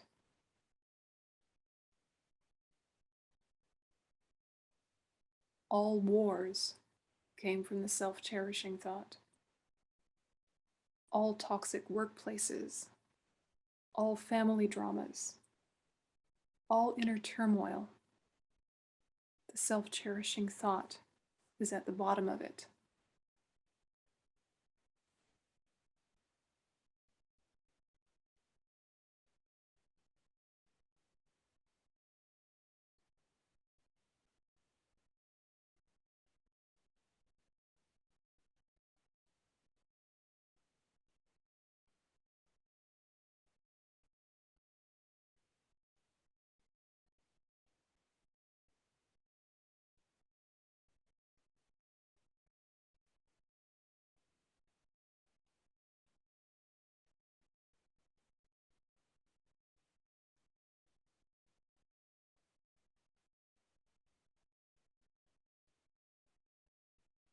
The self-cherishing thought is at the heart of us feeling entitled or defensive. It's the one that gets offended. It's the one that gets needy. Self-cherishing seems to be our protector and helper, what we need to shield ourselves from pain, but it's actually the opposite.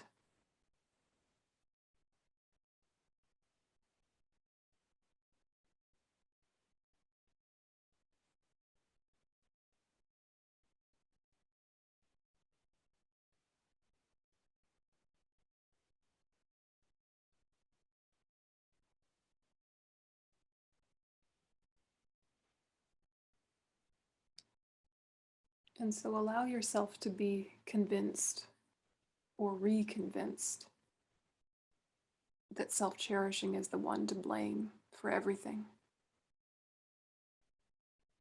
supported by self-grasping.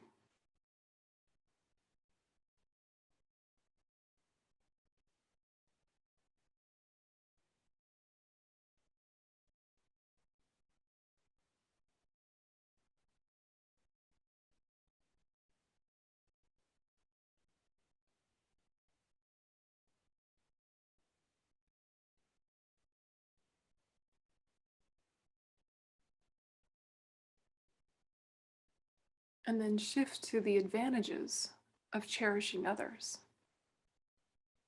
respecting and valuing and wanting to work for their welfare, what that creates in a society when that's the motivation.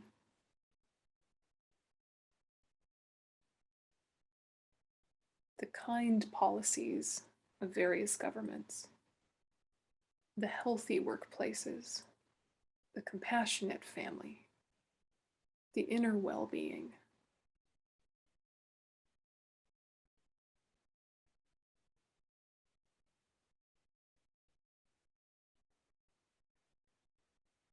all the things that improve our quality of life, our connection to our path,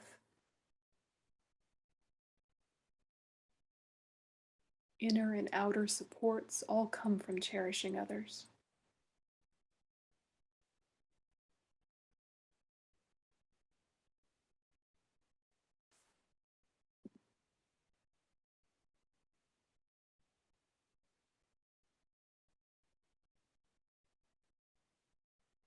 And so following that, with a mind filled with compassion, you do the meditation of taking upon yourself all the suffering of sentient beings. And with a mind of incredible love, you give all sentient beings all your goodness and roots of virtue, happiness. And when you feel ready, you can tie these two ideas to the breath. So imagine that you take all the suffering of yourself and all sentient beings, and you give it to your self-cherishing attitude. So it's in no way an act of self-harm. It's a way to release your good heart.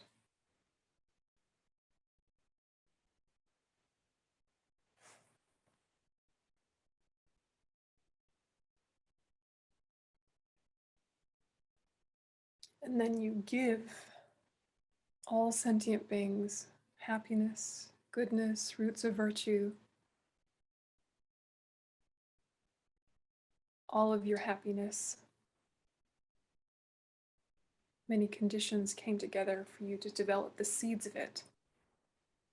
So having hard ownership of it is an exaggeration. This happiness came from sentient beings. Give it back to sentient beings.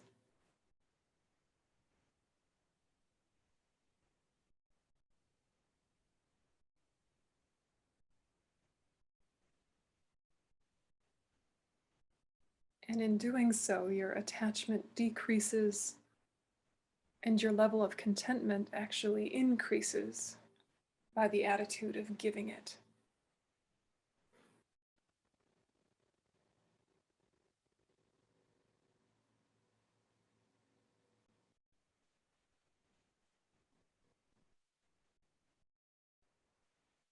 And so on the in-breath, breathe in suffering. You can imagine it takes the form of toxic black smoke, which you give to the self-cherishing at your heart, suffocating it, destroying it, as if it was a hard shell blocking your good heart.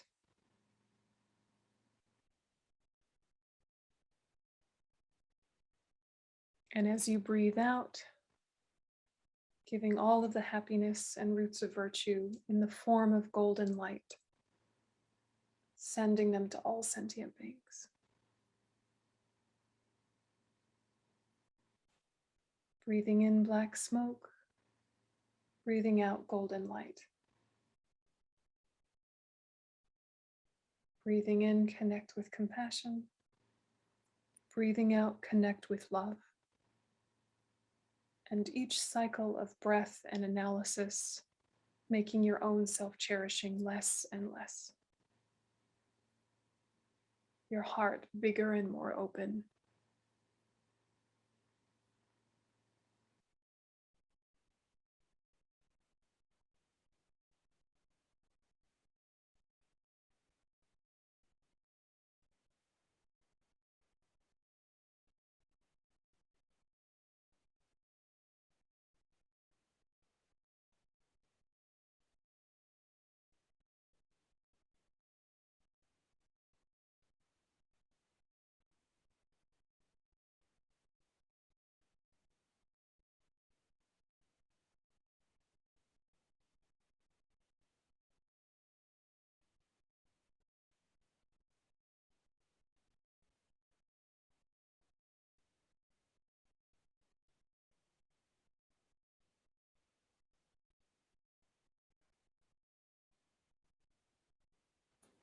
And so you leave that visualization for a moment and generate the extraordinary intention by thinking, I've been meditating on taking upon myself the suffering of all sentient beings and giving them all my goodness and roots of virtue. But this has only been on the level of visualization. It hasn't actually happened. But I'm definitely going to make it happen in reality. I myself will definitely take on the suffering of all sentient beings and give them all the roots of virtue and happiness that they wish for. And thinking this way, you generate a very special sense of responsibility. And so just see if you can allow that sense of responsibility to deepen and strengthen.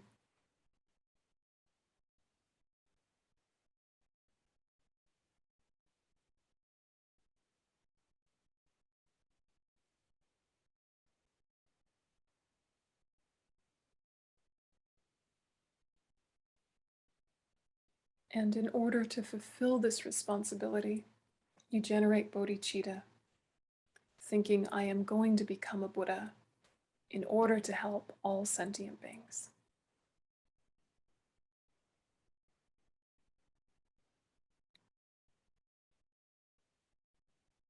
And then you take the result of bodhicitta into the path by visualizing that you transform into the aspect of Shakyamuni Buddha, emanating countless light rays which purify all sentient beings and lead them to the state of the Buddha. Visualize that they all transform into Buddhas.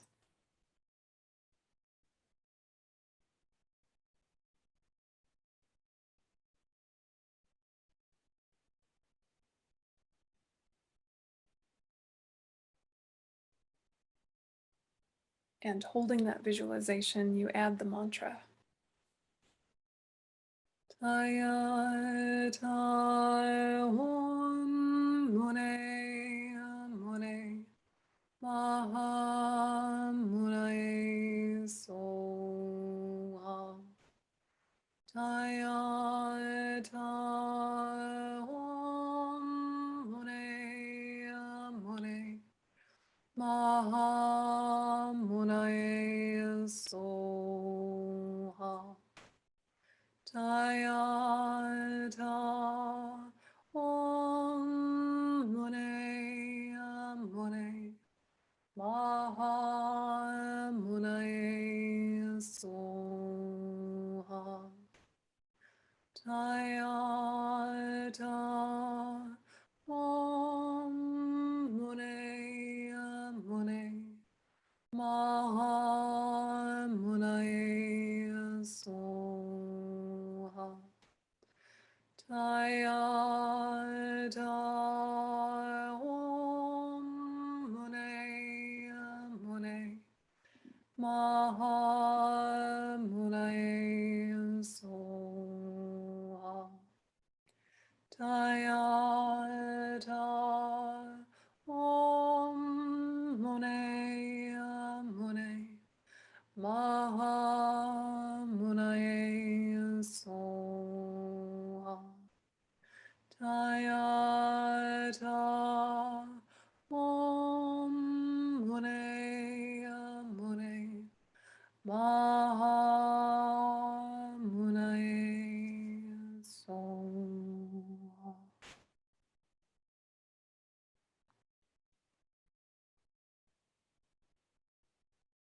And then imagine that you've actually been able to bring all sentient beings to the state of enlightenment. Just connecting with that result as the path. Thinking of this future, bringing it closer to the present.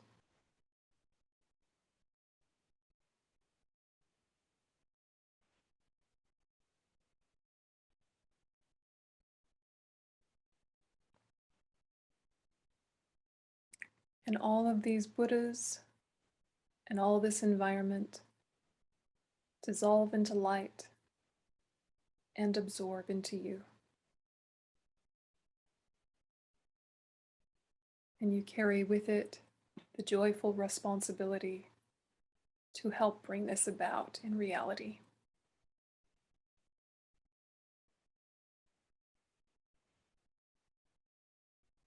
And we dedicate Jancha Samcha Rinpoche Mage Panam Ke Gyochi Ke Panyam Pame Pai Gone Gondu Pawasho Tony Dawa Rinpoche Mage Panam Ke Gyochi Ke Panyam Pame Pai Gone Gondu Pawasho. The wish-granting, wish-fulfilling jewel, source of every single benefit and happiness in this world, the incomparably kind Supreme Tenzin Gyatso, may you have a long life and all your holy wishes be spontaneously fulfilled. You who uphold the subduer's moral way, who serve as the bountiful bearer of all, sustaining, preserving, and spreading Manjunat's victorious doctrine, who masterfully accomplish magnificent prayers honoring the three sublime ones, Savior of myself and others, your disciples, please, please live long. Okay. So thank you, everyone. Venerable, before you close, we wanted to do a Thanksgiving mandala offering. So I'll put this up so everyone can do it with me.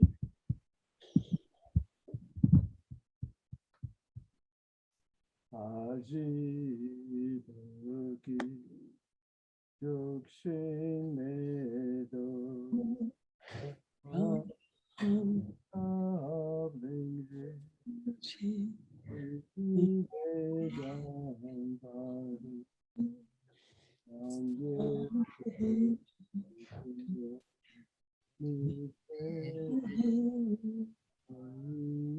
Idrokunamda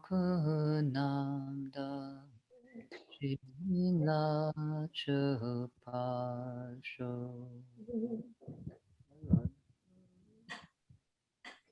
In my venerable Lama's life be firm, his wife, action spread in the 10 directions.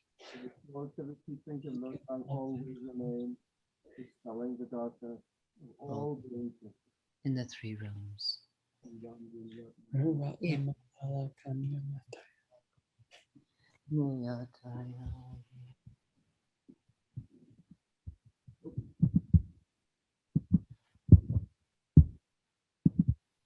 Thank you very much, Venerable.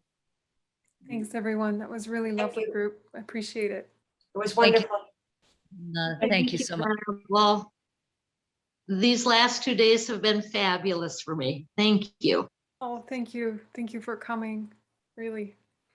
Thank you. Please come back and teach. And when our new center opens, it would be great to see you in person there too. Thanks very much. Thanks very much. See you Thank around. See you next time.